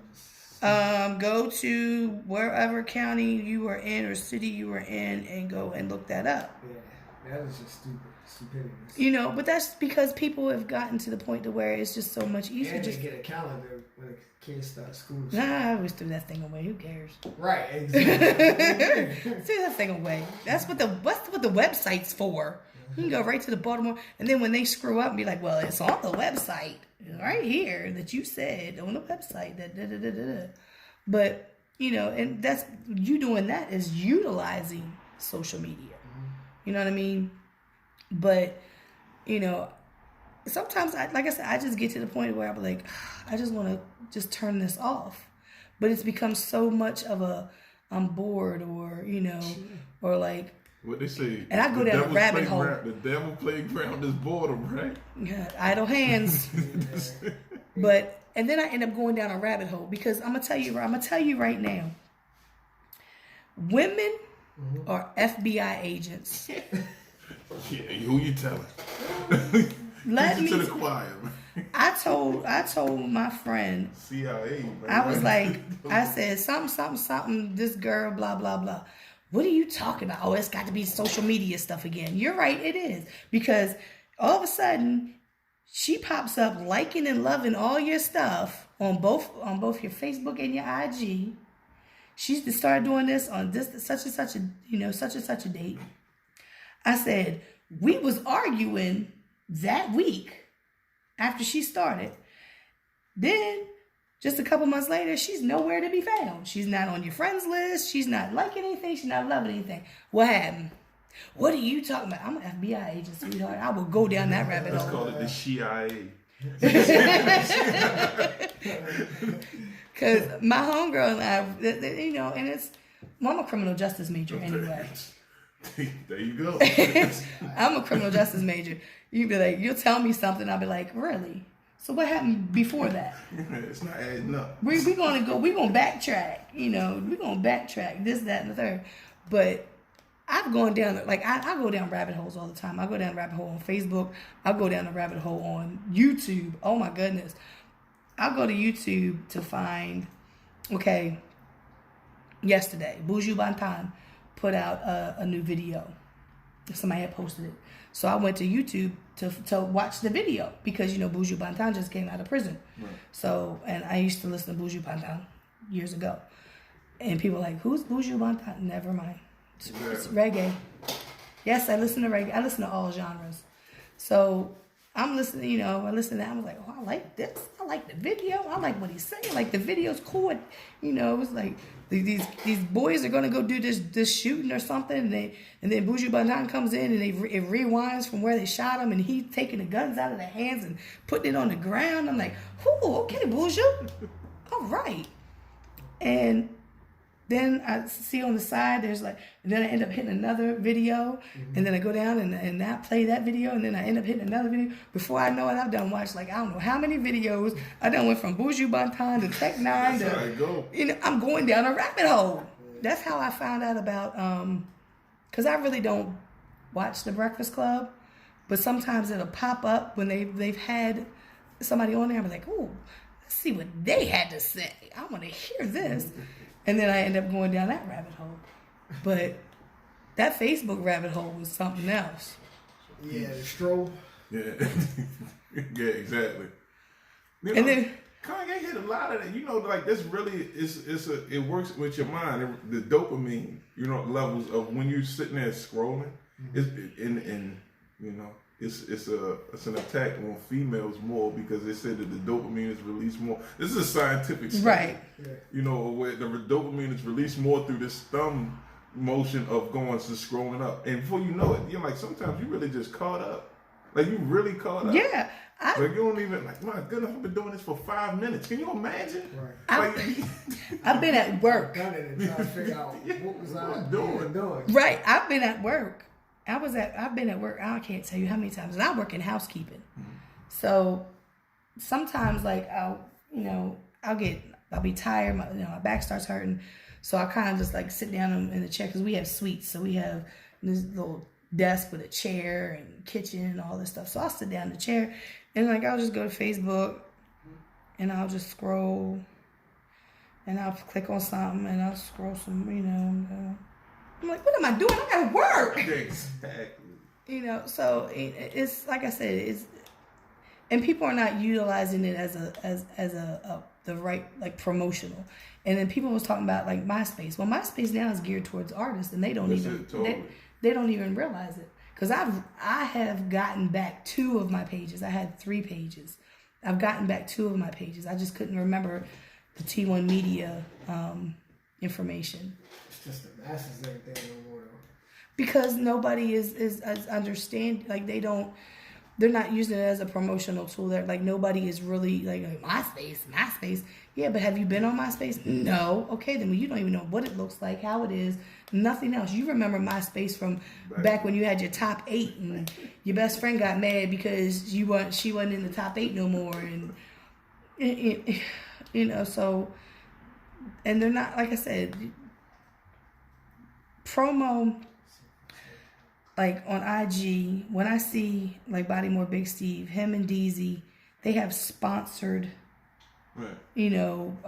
posts. Right. Because they pay for that stuff. They pay for and that's why I said like I always talk about, I tell Steve all the time, I talk about you in every show that I do. I said because He's a hustler. Yes. That's a hustler. Because he's doing the right things. He's meeting the right people. This man, him and DZ, he's from here. DZ is originally from Louisiana, but he lives in Houston. He lives in Houston, Texas. And they have a company together. They have a song with Hot Boy Turk. They have a song with UNLV. They have a song with who else? But they've made these connections. Because they move. You got to go out. You got to move around. He waiting for BG to come home now so he do a song with him. That's so great. Mama BG be hooking that up. I'm telling you right now. I was a witness to it. She was like, "Are you in New Orleans?" He was like, "No, but I'm gonna be there such and such a day or whatever." But that to me, like I've seen Steve from when he was this it looked like a little boy up on the 5 Seasons stage. And, I've watched him grow. I've watched him go through his trials and tribulations. I've watched him just keep pushing, keep doing. And, I couldn't be more proud of him. Like I told him, I said, he's my brother's son. He's like my little brother that I've raised as my son, or, because he's doing everything. And he's like, well, like when he would go to Atlanta, like for promos and stuff, he'd be like, "I'm going to Atlanta from this day to this day. Anybody want to come?" Nobody takes him up on it. We go to like New Orleans. We went to New Orleans. I've been there 3 times now. Been to Houston and New Orleans like 3 times. Going to South by Southwest this year because he said he's flying. I'm going myself. He's flying because I was supposed to go last year, but they were driving. I said, I told you I would never drive that far with you ever again. I got suckered into driving too much. And there was 4 of us in the car. But, I told him, I said, anytime need me for something, let me know. Because he's good people, he's about his business, and that's what I like. It's too many people who, they don't know what to do or how to do it, but they're not trying to find out how to do it. They want somebody to tell them how to do it or do it for them. And that's about as bad as a child not knowing how to tie their shoestring, and they don't want to learn. They just want you to tie it all the time. Okay, I'll learn later. Can you tie it now? And now, this business is a lot to it, especially now with the streaming, because it's I knew when they started the streaming process, that the record companies and whatnot were going to figure out how they could really shaft the artist. They shafted. Because, you know, they're only paying how many cents per whatever for stream. Ridiculous. And that's why a lot of times, like, I'll be at work and I would put my my Google Play, because I got Google Play. I'm sorry, I'm not fancy with Tidal and all that. Google Play. Tidal pays me the most money. I love Tidal. they take me the most. I love. But on my Google Play, I will, because I have a lot of artists that I've downloaded on there. I got everything that Billy Live has done. I've got Shout out Billy Live. And I've got Steve on there. I've got Hard working. Holiday Shell's last project. I've got that on there. Perfect World. But everybody that I have that I've downloaded, and I'll just hit shuffle on my phone and be at work and just play music. So they, you know, everybody gets their. Oh, Google pays well too now. It's Apple that's kind of like screwing everybody. But that's because Apple came out with iTunes years and years and years and years ago. So I guess they thought at that time they were going to, you know, but they had to know, you know. The market corner. Yeah. Yeah. Because most people have iPhones. iPhones. So Yeah. Apple No. Music, iTunes. That's okay. Well, I'm gonna tell you like Most this. of my friends got Apple. When I was looking at them numbers per stream, I was getting 1 cent from Apple, 5 cents from Tidal, and I was like, yeah, let me go and push this Tidal a little bit more so people, yeah. You know, and but- Google was around 2.5. And then there's Spotify too. Then Spotify is good for your numbers, for like overall numbers, and now they come up with their own award show now. So they're gonna, you know, as far as, you know, the people that have, you know, because they give you your own page, Right. with Spotify. So once you got your Spotify page and you got that traffic, you know, that's what's gonna get you through. Yeah, because Steve showed me. Well, he had taken a screenshot. Because I don't know which one. It might be Spotify. I don't know, but one of whatever he had or whatever he was showing me was like the different cities that played your music the most. Like you know, and Baltimore on one was at the bottom of the list. On another one was not even on the list. But he had like Mexico. Somewhere in Mexico was on the list. He was like, I want to know who these people are that are listening to my music from these different places. I'm totally amazed every time I look at demographics because for whatever reason, New York, Philadelphia, and Texas right now on my top 3. Maryland's 4, Florida is 5th, Georgia's 5th, and then Florida. Coming up, of course, anything hip hop is like New York anyway, right? Right. So for an artist such as myself, I'm 36 years old, about to be 37. It's big for me to know that I can have an ear in New York.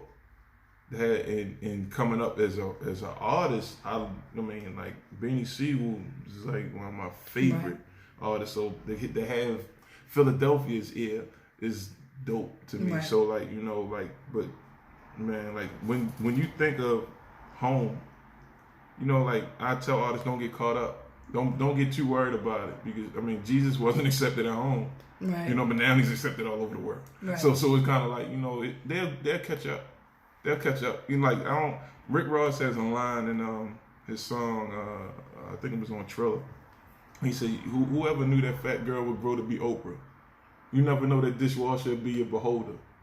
You know, at the end of the day, it's people gonna be like, oh, I knew him. I knew him. I was there with him. Like, yeah, greatness has humble beginnings. Nobody knew that Michael Jeffrey Jordan was gonna be the GOAT. They didn't. He got dropped from his high school team. You think that coach is right now probably saying, my goodness. But if he didn't get dropped, would he be who he is now? Would he have been out there shooting that basketball? It lit that fire on him. So take that. Don't look at things so negatively. Like, oh, I'm not being received well at home. Use it. Make yourself bigger. Because you know, I mean, we know Baltimore. Right. When the bigger you get, the more they're gonna be like, oh yeah, that's the guy. They attract, moths to a flame. And so it's like, that's the guy. Make yourself hot. Don't complain about it. Make yourself hot. They'll come. I used to tell people all the time, you just get a core fan base here. You don't have to worry, but not everybody's gonna like your music. Not everybody's gonna vibe with your music, whatever. But you get your core fan base here, and then you just spread out. Well, that was back in the days when it was hard to get your music online anywhere. It took 2 days to get a video uploaded on YouTube, and and everything. So now it's so much easier to get your music out there because you can put it on the streaming service. But still, you have to have your little core fan base. For sure. And then, like I said, you ain't gotta worry about, everybody's not gonna like your music. They're not gonna vibe with you. And it's not just here in Baltimore. I've heard it with artists in New Orleans. They're like, no support, no support, no support. And I'm like, we got that at Baltimore. Yeah. Like, it's not just. If you go to West Virginia, though, everybody, I'm like, you go do a show in West Virginia and you want to sell out of merch. Yeah. Sell out of merch in West Virginia. Go to Pennsylvania, sell out of merch. Go to Delaware, sell out of merch. Come home and maybe sell 5 articles. Steve set up a table at Charm Baltimore. Are they even still open? I don't even know. But it used to be Paparazzi. Before that, it was Sonar. We kind of started down there. Yeah, but he set a merch table up, and artists from Reading, PA that I had introduced to Billy came down and were doing a show. And one of the girlfriends, she wanted one of Steve's shirts, but she didn't have any money on her. So I bought her a shirt. Said, here you go. She was like, oh my God, I love this shirt. And all it was a string tank top, the little string, whatever. And it had the BR for B-Moor Records on it, and it was glittery. But she loved it. She was like, oh my God, I love this. How much is it? And he was like, $10. And I was like, here, Steve, take this. And bought her a shirt because she wanted the shirt. But meanwhile, people here in Baltimore, like kids, he had like outfits, like shirts and pants and stuff. Like he was really doing all this stuff. And barely selling anything here. But go somewhere else, set up a merch table, boom. I just was having a long conversation with my mother about The Wire, right? Like Entertainment Weekly, I guess they the end all be all on entertainment, right? They said that The Wire is the #1 show of all time, above MASH, Seinfeld, and all these other shows, right? And it's like, I'm like, do you understand why? And she was like, no, not really. I was like, well, you got somebody in Nebraska right now, right? That's somewhere in between a horse farm and a cornfield, right? And their life is pretty boring. But they can turn on that television, go to HBO or on demand and look at The Wire and be like, that's Baltimore. And it looks so exciting. And they identify from afar, right? And it brings them life, right? So the same thing happens with music. It happens with any business. Right. If you're bringing something to somewhere where that's not normally accessible to them, they're going to go crazy for it. And trust me, I mean, we stuck over here on the East Coast. I mean, like, in the last, 2 months, I was in Kentucky and I was in Oregon. And I'm going to tell you that I felt like I could sell Baltimore to anybody. Mm-hmm. Like, just Baltimore itself. Like, yeah, man, look, what you want? Hanover Street Bridge? Look, here you go. Like, and they want it. You from where? Oh, my God. And I remember when it was a time where people were so caught up on New York in that manner. Mm-hmm. But, people would try to say we're bridge in Brooklyn. And, like, honestly, and like, you want to know everything about it. People want to know about Baltimore. And the first thing they say, is it really like The Wire? Yep. Yeah, well, okay, here you go. Whatever you want. If that's what you want to buy, then all right, there you go. I feel like artists like two of my favorite artists here in the city, Young Moose and YG Tech, they project together is sick. I don't know if you heard of that project. I don't think it get more Baltimore than that project, right? I feel like that project should be so much bigger than what it is. Maybe because of the marketing. You know what I mean? Like, you marketing here or just here on the East Coast, maybe a little bit down south, go to the Midwest. It's a whole nother market. Well, I mean, think about how when gangster rap first came out, it wasn't a problem until the suburban white kids were listening to it. They're sitting there and they're getting a taste of what Compton was like, Long Beach, and you know what I mean? So, and it's the same thing. Like, I didn't start watching The Wire until the 3rd season. The only reason why I started watching is because my husband, who was from Southeast DC, was like, you live in Baltimore? You don't watch The Wire? I was like, I'm sorry. Like, and then when I watched it and the part about when they wanted the police to get their numbers by any means necessary, it was actually going on at that time in the Baltimore City Police Department because a friend of mine was a police officer. And he was telling me, he was like, they want me to get my numbers up. Always. He said, but I told them, I'd go out here and I violate somebody's rights and get jammed up. Y'all not going to have my back. It's going to be all on me. So he was like, and I was like, wow, this is really going on in The Wire.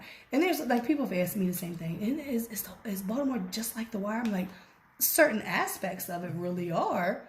I said, but some of that is, not now, not even then, but, you can sell, when people see, like you said, when people are in, they don't have that around them and they hear it in the music, they see these music videos and then they're like, oh, wow, this is so awesome. Okay, well, it's awesome because you live where nothing never happens. Mm-hmm. So it's cool, I guess. I don't know, but okay. But that's the reason why, like you said, they like, oh my God, really? They can't believe it. It's essentialized it, and that's just. I mean, you saw like when the riots happened, I was getting like Facebook, people, family members that aren't from here or friends that you might have from abroad. They're like, oh my God, are you okay? I'm like, man, I'm all the way over here. Like, I'm not, you know what I'm saying? Like, like you think Baltimore's burning, like the whole city? Like, no, it's not like that. My mother, when I moved over here, every time she'd watch Channel 13 News, or I think it was Channel 13 News, because that's what I watch. But every time she'd watch the news, she'd be like, she'd be like, there was a shooting. Was it near you? I'm like, Ma, no. No, it wasn't near me. Like, Baltimore's small, but it's not that daggone small. And plus, when I was driving a Lyft, I would tell passengers I was picking up, and they would be like, so you can see the apprehension because of of course, the first thing is in fact the wire. And I'm like, look, right, don't walk into an alley, right? Don't walk into a dark alley. Common sense. Like common sense things, right? But I'm going to tell you like this. Random acts of violence rarely happen in Baltimore. Things that happen in Baltimore from people that are in certain things. So it's just like, you're pretty much all right. Other than, just don't walk on the beaten path. Like, other than that, like, you're pretty good. Like, you can go to power plant and be all right. You'll be fine. You'll be around there with a whole bunch of other white people. Enjoy yourself. Yeah, the police are all down there. You want to know where the police are? Right there. Sure. Yeah. But Cariz touched on us last week on True School Flavor. I love Cariz. Don't be afraid as an artist to travel outside of Baltimore. Sure. And that's what a lot of them are. They won't even travel to D.C. to go do shows. That's what makes me mad. I love going there. They love me. Right. That's what I'm saying. Street. I just hate the parking. Yeah, I hate the parking downtown in Baltimore. Hello. But, and that's what a lot of artists like. And speaking of Cariz, I'm so jealous. He's got to work and hang out with Jadena. His wife got to meet Jadena. I want to meet Jadena. But Chris, that right there. When I seen, when he was posting that, it made me feel so proud and happy. And I'm like, that moment, I know him. Right. I've known him for years. Like, we've crossed paths many times in this music scene. So that was like, to me, it was like, yes, amazing. The other song, a vibe called Fresh, it's a DMV song. I'm one of the people that's going to say that Baltimore is not a part of the DMV. It's not. So like DMV, but it's the first verse is a Baltimore thing, but the second verse is more catered towards the DMV, and that's a thing of we separate, but we still got to bridge the gap. Yeah. Right. And I feel like that's something that other artists really have to get into. Like, you gotta go. Like, yeah, they like our distant cousins down there. You know what I mean? So it's just like, go visit. Years ago, I don't know how many years ago it's been, because when did I do my showcases? Oh my God. Oh, Jesus, so many, long time. Okay. But I did a show called Clash of the Titans. And I did it with my friend, Tony Bello from DC. Okay. He brought 6 artists, I brought 6 artists. We made money that night. I think a couple of his artists didn't show, a couple of my artists didn't show. But it was amazing. Every artist from DC, every artist from Baltimore, they talked, they, everybody was great, you know, and it was kind of like, you know, he used to do that before. He used to come up here and do shows up here in Baltimore, bring DC artists up here and whatnot. And that's what, like, and even with me, like, I haven't talked to Jason Zavala in a while to find out what's going on with bringing the Pennsylvania artists down. The last Pennsylvania artist that was supposed to come down, or last group that was supposed to come down or whatever, you know, yeah, we'll do it, and then nothing. But I was trying to bring people from Pennsylvania down here, so people from here could go up to Pennsylvania, and I've done that. BBK, Black Salem, they actually won the contest up there, and just different artists that I've made the connection with, because trying to get people to get out of their comfort zone. In Baltimore, it's like, I don't know where these shows are going on anymore. There used to be shows galore. Like, I'm like, okay, well, so-and-so's having a show here, but so-and-so's having a show here. I want to go to both of them, and I can't, and, you know, but I don't even have that anymore. Like, I don't even have that anxiety of...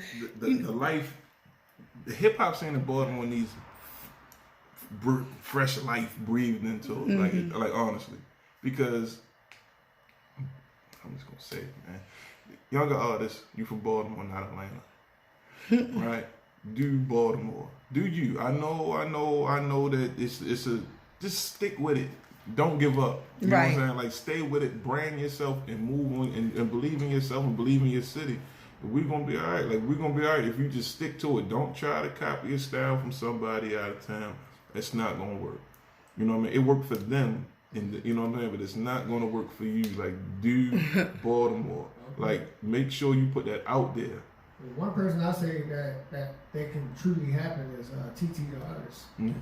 TT the artist, she's been engulfed in the Baltimore club scene forever. Right. She's still making moves. you know, New Jersey's trying to take Baltimore club now. They try. Yeah. You know, they're because we don't claim it. Right. As artists. Right. But you saying that just it made me laugh, because I always said everybody was trying to be Lil Wayne when Lil Wayne was real hot on the radio. Everybody wanted to sound like Lil Wayne. Hell, Test Me sound like Lil Wayne when he rapped. I'm glad he got out of that, because he's another one. He's on one of the songs with DZ and Steve, and I was like, who is this? He was like, it's Test Me. I was like, no, it's not, because he didn't sound like that anymore. But why would anybody want to listen to a Lil Wayne imitator when they already got the real thing? You have to sound unique. Like, I like people that when I hear them, I'll be like, who is this? Because they don't sound like anybody. You know, if I can't, you know, or like there's an artist named L.I.E. that was doing Billy's show. And to me, he looked like, he's a white guy. And I was like, okay, is he going to sound like Eminem? You know? So when I'm hearing him rap and everything, all I could say was that the song that he performed, the one little verse or whatever, not even a verse, but, you know, a couple bars, was very Eminem-ish. It's not that he sounded like Eminem. It was just that what he said was something that Eminem would say. You know, that off the wall kind of crazy psycho thing. And I was like, that's very Eminem-ish. But I wasn't comparing him to Eminem. Like, I like when I can't say, oh, well, you sound just like, because like, you sound just like so-and-so, and that's not a compliment to me. You know, I like when people look at my work and be like, you know, Billy said this. He was like, he said, you and Latrice can stand right next to each other and take the same picture, but it looked totally different from both of y'all. Two totally different artists. Right. Same way me and Master took the right. picture. His is going to look his way and mine's going to look mine. Right. So, and it's the same way with music. One thing that really, really irritates me, because I have a lot of pet peeves when it comes to music, but one of them is doing mixtapes. You know, when you're first starting out, you do mixtapes because you want to get yourself out there. So you do a familiar song so people will listen to it because it's a familiar song, but you put your own little twist on it. That's fine. But when you're doing 5 and 6 mixtapes, you're wasting your bars now. But when you do that mixtape and you do that whatever beat, I want you to make me forget the actual words to that song. And there's been a couple artists. Verb did that. I told that story one time. I was at I have the Verb's mixtape. It's called Beast Mode. I put it in. I got it from his DJ. Put it in, and it stayed in my CD player in my Infinity for I don't know how long. And my Infinity had a speaker box in the back. It made everything vibrate in my car, amps, everything. That's the reason why I bought the car. And the boy was like, for $100, I'll just leave it all in there. For what? Not a problem. Bought the car. It was $800. I paid $900 for it. Got a kick-ass system. I still have the system. I'm just waiting to put it in a car.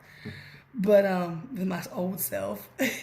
But then I was in the club one night. G Major was DJing. And we were at 5 Seasons. So the song comes on. I'm like, oh, he's getting ready to play Verb. Hey. No, it was Meek Mill's. Because I didn't even realize that was a Meek Mill song. Right. But all I could hear was Verb on that song. So that's like one of my pet peeves. Like, you got to put your own twist on it. Most people go with that formula because that's what's been known to work to get people success. Right. But like he said, that might not work for them. It might that not work time, that time is over. Like people need to definitely over. Evolve. Yeah, it's all evolved. Like, I don't know what movie. It might have been Be Cool. You ever seen Be Cool? Yeah. John Travolta. Yes, I love that movie. Be easy. Or E-Weezy. That's what E-Weezy.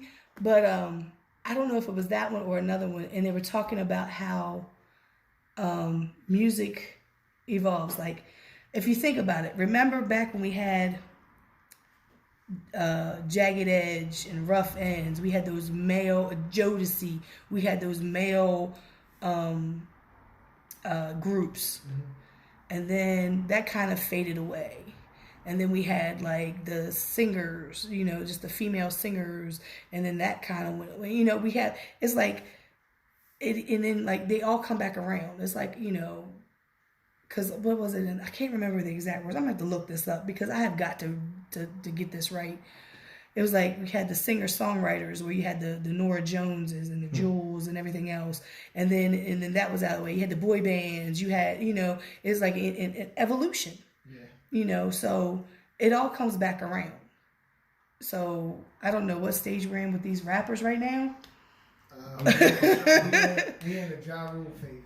Wow. Leave Ja out of this, because Ja, like, what do you mean Ja Rule phase? What are you talking about? Ja Rule had the singing and the rapping at the same time. The harmonizing. And that's what gets me. People clown him for that, but he found his lane. He made a lot of money off of that. But people did clown him because, the whole, they wanted to compare him so much with 50 Cent. Well, 50 took his style. Right. He definitely did. But he just didn't take his style. Right. So he found his lane. And that's what a lot of these people, a lot of people have not found their lane. They'll be in this lane, but then they want to be in the HOV lane. Yeah. You see where they had the mannequin? They pulled somebody over, they had a mannequin in it. But they trying to be in these different lanes instead of just being in their lane because they want to try to be what's on the radio and what's not, I see you looking at the time. I wanted to play this song also. Yeah, you can. I'm just saying, I just want to play this song. Okay. But, my whole thing, like, people need to stay in their, you get in your lane and you get it's almost like, it's like when you get a job. You get in the job, you get your foot in the door, you get in the job, you do your job and everything else, but then, okay, you start making that upward, trying to get into that next position. But a lot of these, like I said, and I hate to keep saying the newer artists, but the older artists were there when we had the gravel road. These new artists are jumping on the asphalt that was just laid down with the pretty little lines, and they were like, oh, okay, and going. Don't know what it took to get to this asphalt road. So they This wave, it'll disappear. You know, and I don't think it's going to disappear completely, but it'll just kind of It's gonna fade. disappear, tell me. Remember Kid and Play? Mm-hmm. Yeah. The dinosaur. They still do stuff. Yeah, I mean, It's you know, gonna- Kwame. It's gonna go. It's, Hey, leave polka dots alone, because that's Only You was my favorite song. It still was. is. Still is dope. If it comes on, you got me. Most of the songs are harmonized though. Yeah. Actually, they took away from R&B artists. R&B artists used to do that part. It's just Well, Jacquees is the king of R&B. Wow. So, the According to same him. thing about it to me is According just to that him. how much everything sounds the the same. same. That's what I'm It's saying. not about you. All right, do it, but Sometimes there's to no. me, it sounds very depressing. It's emo. Thank Drake. Because they're Thank Drake on, for it, man. They're on like Molly's and stuff like that, so it's like hot for perks. Sheesh. Well, let's get to this song before we got to get out of here. What's it called? Vibe called Fresh. Vibe Called Fresh. In the spotlight, your girl Lisa, the Baltimore Paparazzi Power 4.4. One of these days, I'm going to get this motto, mission statement, call sign down pat, and yeah, What's that? our mission statement. Oh, the station where the people are the power. There you go. I cannot remember that. I gotta pee. I think I gotta get my daughter because I think they like. She's like, I'm not going to leave. They might have made her leave. She works at Amazon, and this is supposed to be peak season. Yeah. But they're like sending people home. Hey, girl, hey, you. It's a vibe called Fresh. Something animated, take your mind off the stress. Baby, find your dress. You look way too good to be fine with your fine self. Hit the dance floor and find your step. It's a vibe called Fresh. Something animated, take your mind off the stress. Baby, find your dress. You look way too good to be fine with your fine self. Hit the dance floor and find your step. First off, this work week. It's been the worst week. You need a good vibe, great works. This dirt cheap. I know what it is. My tweet, but it turned me to the direction of the dance floor. Watching for the big girl. She more than what you asked for. Box your top. Have you all under the backboard? Gone, so. Just to show 'em what they for. Been twerking since a juvenile. She throw it back in the house. Went from twerking in the happy hour. The flirting in the after hours. She got a fine conversation in the package hour. She like the pizza when I'm ready sour. And that's my style. I'ma give it a vibe she like. Room ready, she can stop and she like. She's like, wow, I'm having the time of my life. We do this every Thursday, Friday night. I'm like, ha ha ha. I smell Tell cookies. your friends, you get what I want. We can be be friends. We do this like, hey, what do you mean? Is that alright? Is that alright with you? You heard it before? Pretty dope, right? Keep banging. Baby like bees. You from the mall, you like go-go? I'm like, girl, I like whatever, make that go-go. I got some Hey. hoes in the joint that really love your photo. That dress show your figure off. I figure you can show more. Drinks all colors like the sign got a logo. Homie from that Hogo, say he bring it back hobo. Well, I'ma do my thing and daughter, girl, I'm a showboat. Fresh out, I'm already in my good mode. With these dodos, I buy one drink for her and a girlfriend looking like Bogo. Been used to money, I share like Bono. I came for the Becky, I run with the Lobos. I'm unique, Baltimore swaggy on U Street. Run around with two freaks. Don't run up on me, let me do me. If you run up on me, get butt like two teeth. This is vibe called Fresh. Something that'll make you take your mind off the stress. Baby, find your dress. You look way too This is a feel good back in the day kind of That's vibe. what the name was. Chaz, man. This was Chaz's song. You look way too good to be friends with your fine self. I just had somebody from Atlanta tell me like I needed this song this week. Like I needed. Welcome back to In the Spotlight, your girl Lisa, the Baltimore Paparazzi. I don't know when I started saying that, but that just come be real easy to say. Then I've had people like Greg Bugsy was like, "This Lisa from the Baltimore Paparazzi Company," and I'm like, "No, I know paparazzi is the plural for paparazzo, but I don't think that I'm the Baltimore Baltimore paparazzo is yeah. I like paparazzi because that's what Nick Soprano called me that day. Nick Soprano, that's my guy. Yeah, he gave me my name Yep. at his birthday party in April of I can't remember what year. He was like, "How'd you get that picture?" I think it was 09. "How'd you get that picture, Lisa?" I said, "I'm not telling you." He was like, "You need a paparazzi, Lisa." I started laughing. He said, "No. you the Baltimore paparazzi. And I was like, I'm gonna run with it. And it's stuck. Yeah. Shaka Pitch used to be the Baltimore TMZ. Because he used to do the videos when he was in the 25th Maryland basement studio. He used to catch all kinds of people out there. Guys selling singing lessons. I don't know. But yeah, that's I know YouTube probably heard me, but that was such a feel-good vibe, like back in the day, summertime, kids out playing hopscotch on the sidewalk, you know, that's what I was envisioning, like just a nice summer day, not too hot, just everybody just kind of chilling, cooling, maybe even down Druid Hill Park, hey. But that's just the kind of vibe that it give me, that happy, upbeat. Fresh. Right. Something refreshing. Right. So let everybody know about the project real quick before we get out of here, because it's something special. Because that was like when I seen your videos, because you had sent them to me, but I had watched your the IG story, right. And I was like, okay. So the project. The project is BFF, not best friend forever, but belief, faith, and fruition. It's a project that it takes you somewhere, man. And it's, you know, I didn't really want this to be my first project. Right. Like, honestly, like when I tell you this is a spirit-driven project, this wasn't the project that I set out to make. My first project was like, all right, I started rapping at 16, so I'm gonna take people from 16 to 36. Ooh, that'd be a long project. Yeah, it was a double. Then I was like, that's way too much music for this time of era, right? So Chris Brown can only pull that off, I believe. Yeah, and he's great. You know, one day maybe I could do that. But this project was just like you know, like I say, very spirit driven, and like I say, it's like a therapy session. It's something on there for everybody, and I mean it, for everybody. You know, for all types of moods. It'll get you through your week.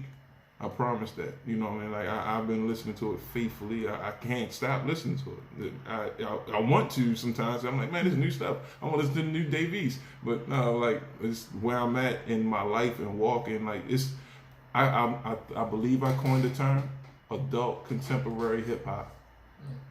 So, okay. So, you know, for all the people that's always saying, man, I miss, here it is.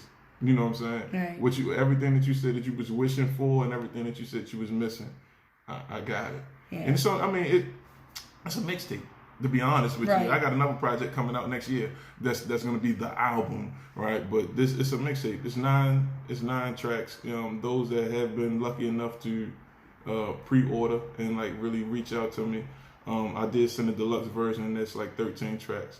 But I'm donating proceeds from the donations because I'm giving. That's what I wanted to get to. I'm donating proceeds from from the donations that have been given for the project to some incarcerated people that I know. People that if you send me somebody's information, they'll get a money order. They'll get money on the phone. We'll make sure we take care of them because they us. Everybody make mistakes. Everybody just don't get caught. So, man, we can't forget about those people in that situation because let's keep it real. It's slavery. You know what I mean? And they need us more than we know and more than they even know. So, we always got to keep our mind on it. We from Baltimore. Everybody knows somebody that's been incarcerated or still is. Yeah. So let's continue to reach back and look out for them. Yeah, because what I wanted to touch on was that you had said you're not selling it, but you're taking donations. Right. And that was like, I was like, wow. Because like you said in your videos, like, you have to pay for studio time. You have to pay for everything that goes into making the project. And you're like, okay, well, I'm just taking donations, just give what you want, what you can. And, and like you said, the second part, the part about, donating that I wasn't aware of. I don't know if you had made mention of that on there or not. But that's something different too. Because like I said, I got a friend who's locked up. He got 25 years, and he was lucky to get that because they were offering him life plus 40. And definitely. So I haven't heard from him in a couple of weeks. He usually calls me, and I'm usually at work. But that's something totally like different. And like you said, you got to look out for people. Yeah, I mean, like, that's, if we don't take care of us, who is? You know what I mean? Like, we keep reaching out and beating on the government, but we supposedly make the government. So let's be the change that we want to see in the world. Also, Don't Give Up is streaming on all formats. I did put in for a name change. The name is B-Moor, but it's probably under the old name, under Baltimore Black. Black being an acronym, BLACK, meaning brotherly love always cultivates knowledge. I said that's on all formats. My Instagram is 1King1Ace21. My Twitter is BLKJAKK21. If you can find me under them two names, I'm everywhere. On Facebook, I don't know. I guess if I really like you, if we're really friends, true friends, then, you know, it's Aaron Even and Bay. You know, I will accept it if, you know what I mean, you showing support and you showing that you're a real person. I got you. Yeah, because I got bots right now, like in Baltimore paparazzi. I don't know. They look like strippers. I'm not really the high price call girls or something. But hey, they're likes. And then I go back and look, and like 10 people have unliked or something. But I'm like, no, that's them 10 bots that they got, and they deleted their pages. But go ahead. Free Y Stacks. Free my man Y Stacks. You listen.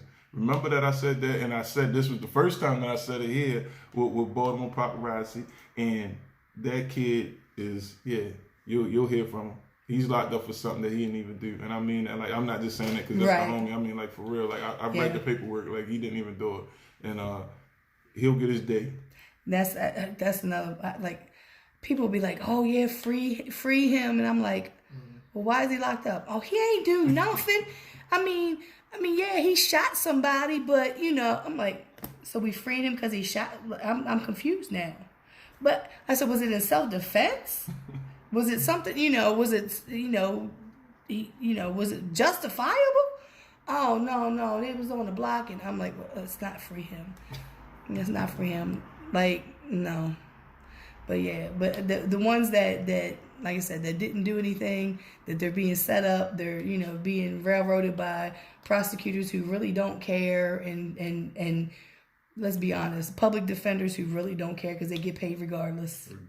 Yeah. So I thank you for coming through. Like I said, I really wanted you to come through because when you said you were dropping a project, I was like, well, let me get in here because you're dropping it next week. Yeah. The website will be up. Because I'm not even running this through streaming service. You can get it directly from me. The website will be up on by Friday. Yeah, so that's why because I was like, okay, if I get him in here, because actually I was going to have pit fights come in this week, but then when you said that, I was like, well, wait a minute, hold up. Let me get you in here before the project drops. It'll drop on that Friday. Of course, I guess it really didn't matter because you had dropped it just that Friday, But I was like, let me try to get you some promo before it comes out. And then I'm gonna have pit fights in here next week. I'm trying to have as many of the pit fighters that are on the death miss card to try to come in. It's gonna be packed in here. No, because some of them don't GC come. in here too. Huh? You gotta get Nels GC in here too. He yes. got some heat coming. Nels got a project coming out. I'm so proud of Nels because like I feel like I met Nels and he was just like a little boy. Yeah. And now he's grown. Now he's a man. Like I seen him on stage when I was like, that's Nels. Wait a minute. Hold up. Really? I was like, wow. Yeah, okay. All right. Got you. But yeah, I'm definitely, like I said, I'm trying to get everybody in here. I've got, then I'd be forgetting who I said. And I just started writing people down. And then like when I try to set it up, they don't answer me. Or I'm like, look, you tell me what Saturday you want to come in. And I'm going to put you in. Right. So, but I definitely wanted to get you in before your project dropped. That way you could get a little bit of promotion going on for that. I appreciate you coming through. I appreciate you sending me that throwback picture because I was like... You see who won that? Me and Nels. Right. I was looking at the picture. I was like, but I was just like focusing on like the background and everything. I didn't really notice Nels at all. I was like, where was this at? When was this? I remember you were up top, and I was like, oh. I was up on the. Hey, that's why I look different. I forget. I don't be going up there very much. My knees won't let me. So, again, thank you for coming through. I thank everybody for tuning in on Power 4.4 Facebook Live, Power 4.4 Radio on Lives 365, Baltimore Paparazzi YouTube channel where you can watch, You can watch the stream, and you can watch all interviews for the past 3 years that I have done. And there's a lot of people in there. I think right now, still, my favorite is always Scar Akbar. I was like, I had questions written down, so I didn't forget. Been dope for a long time, though. Like, sustainable dopeness, right? And then I interviewed Jay Stone, who still is, even though Nipsey's gone. Nipsey Hussle's artist. Yeah, Jay Stone's dope as well. Yeah, he had him on my show, and I was like, okay. Him and the game got some problems right now. So. I mean, Game is just being Game. Right. But Game don't want to go up against Jay Stone or anybody on that label. I'm telling you right now. But yeah. Anyway, so like I said, I'm trying to get. I have to talk with Apex the Genius, who is my little brother. He said he's game for it. I don't know exactly who's going to be coming through. I'm actually going to go to this pit fight event. I told Pex, no, I want to kind of come to the event. He said, well, then come then. He was like, you just make me so mad. But I really want to come to this one because it's going to be, it's a 10-year anniversary, even though I haven't been a part of the pit for some time now. Mm-hmm. But, I still support the fighters because of what they do. And, yeah, so it's going to be interesting. I don't know if there's any, one fight I even want to see on there. It's just that I just want to be there to be there. So next week, pit fighters. No, not pit bulls.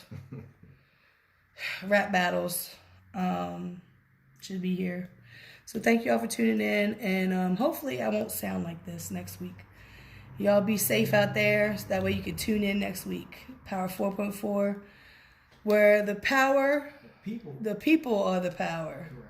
Okay, see, I told you. It doesn't take me a while. Not for me. You forget. Powerful. You forget. In the spotlight. Baltimore Paparazzi. B-Moor. And I'll see you next week.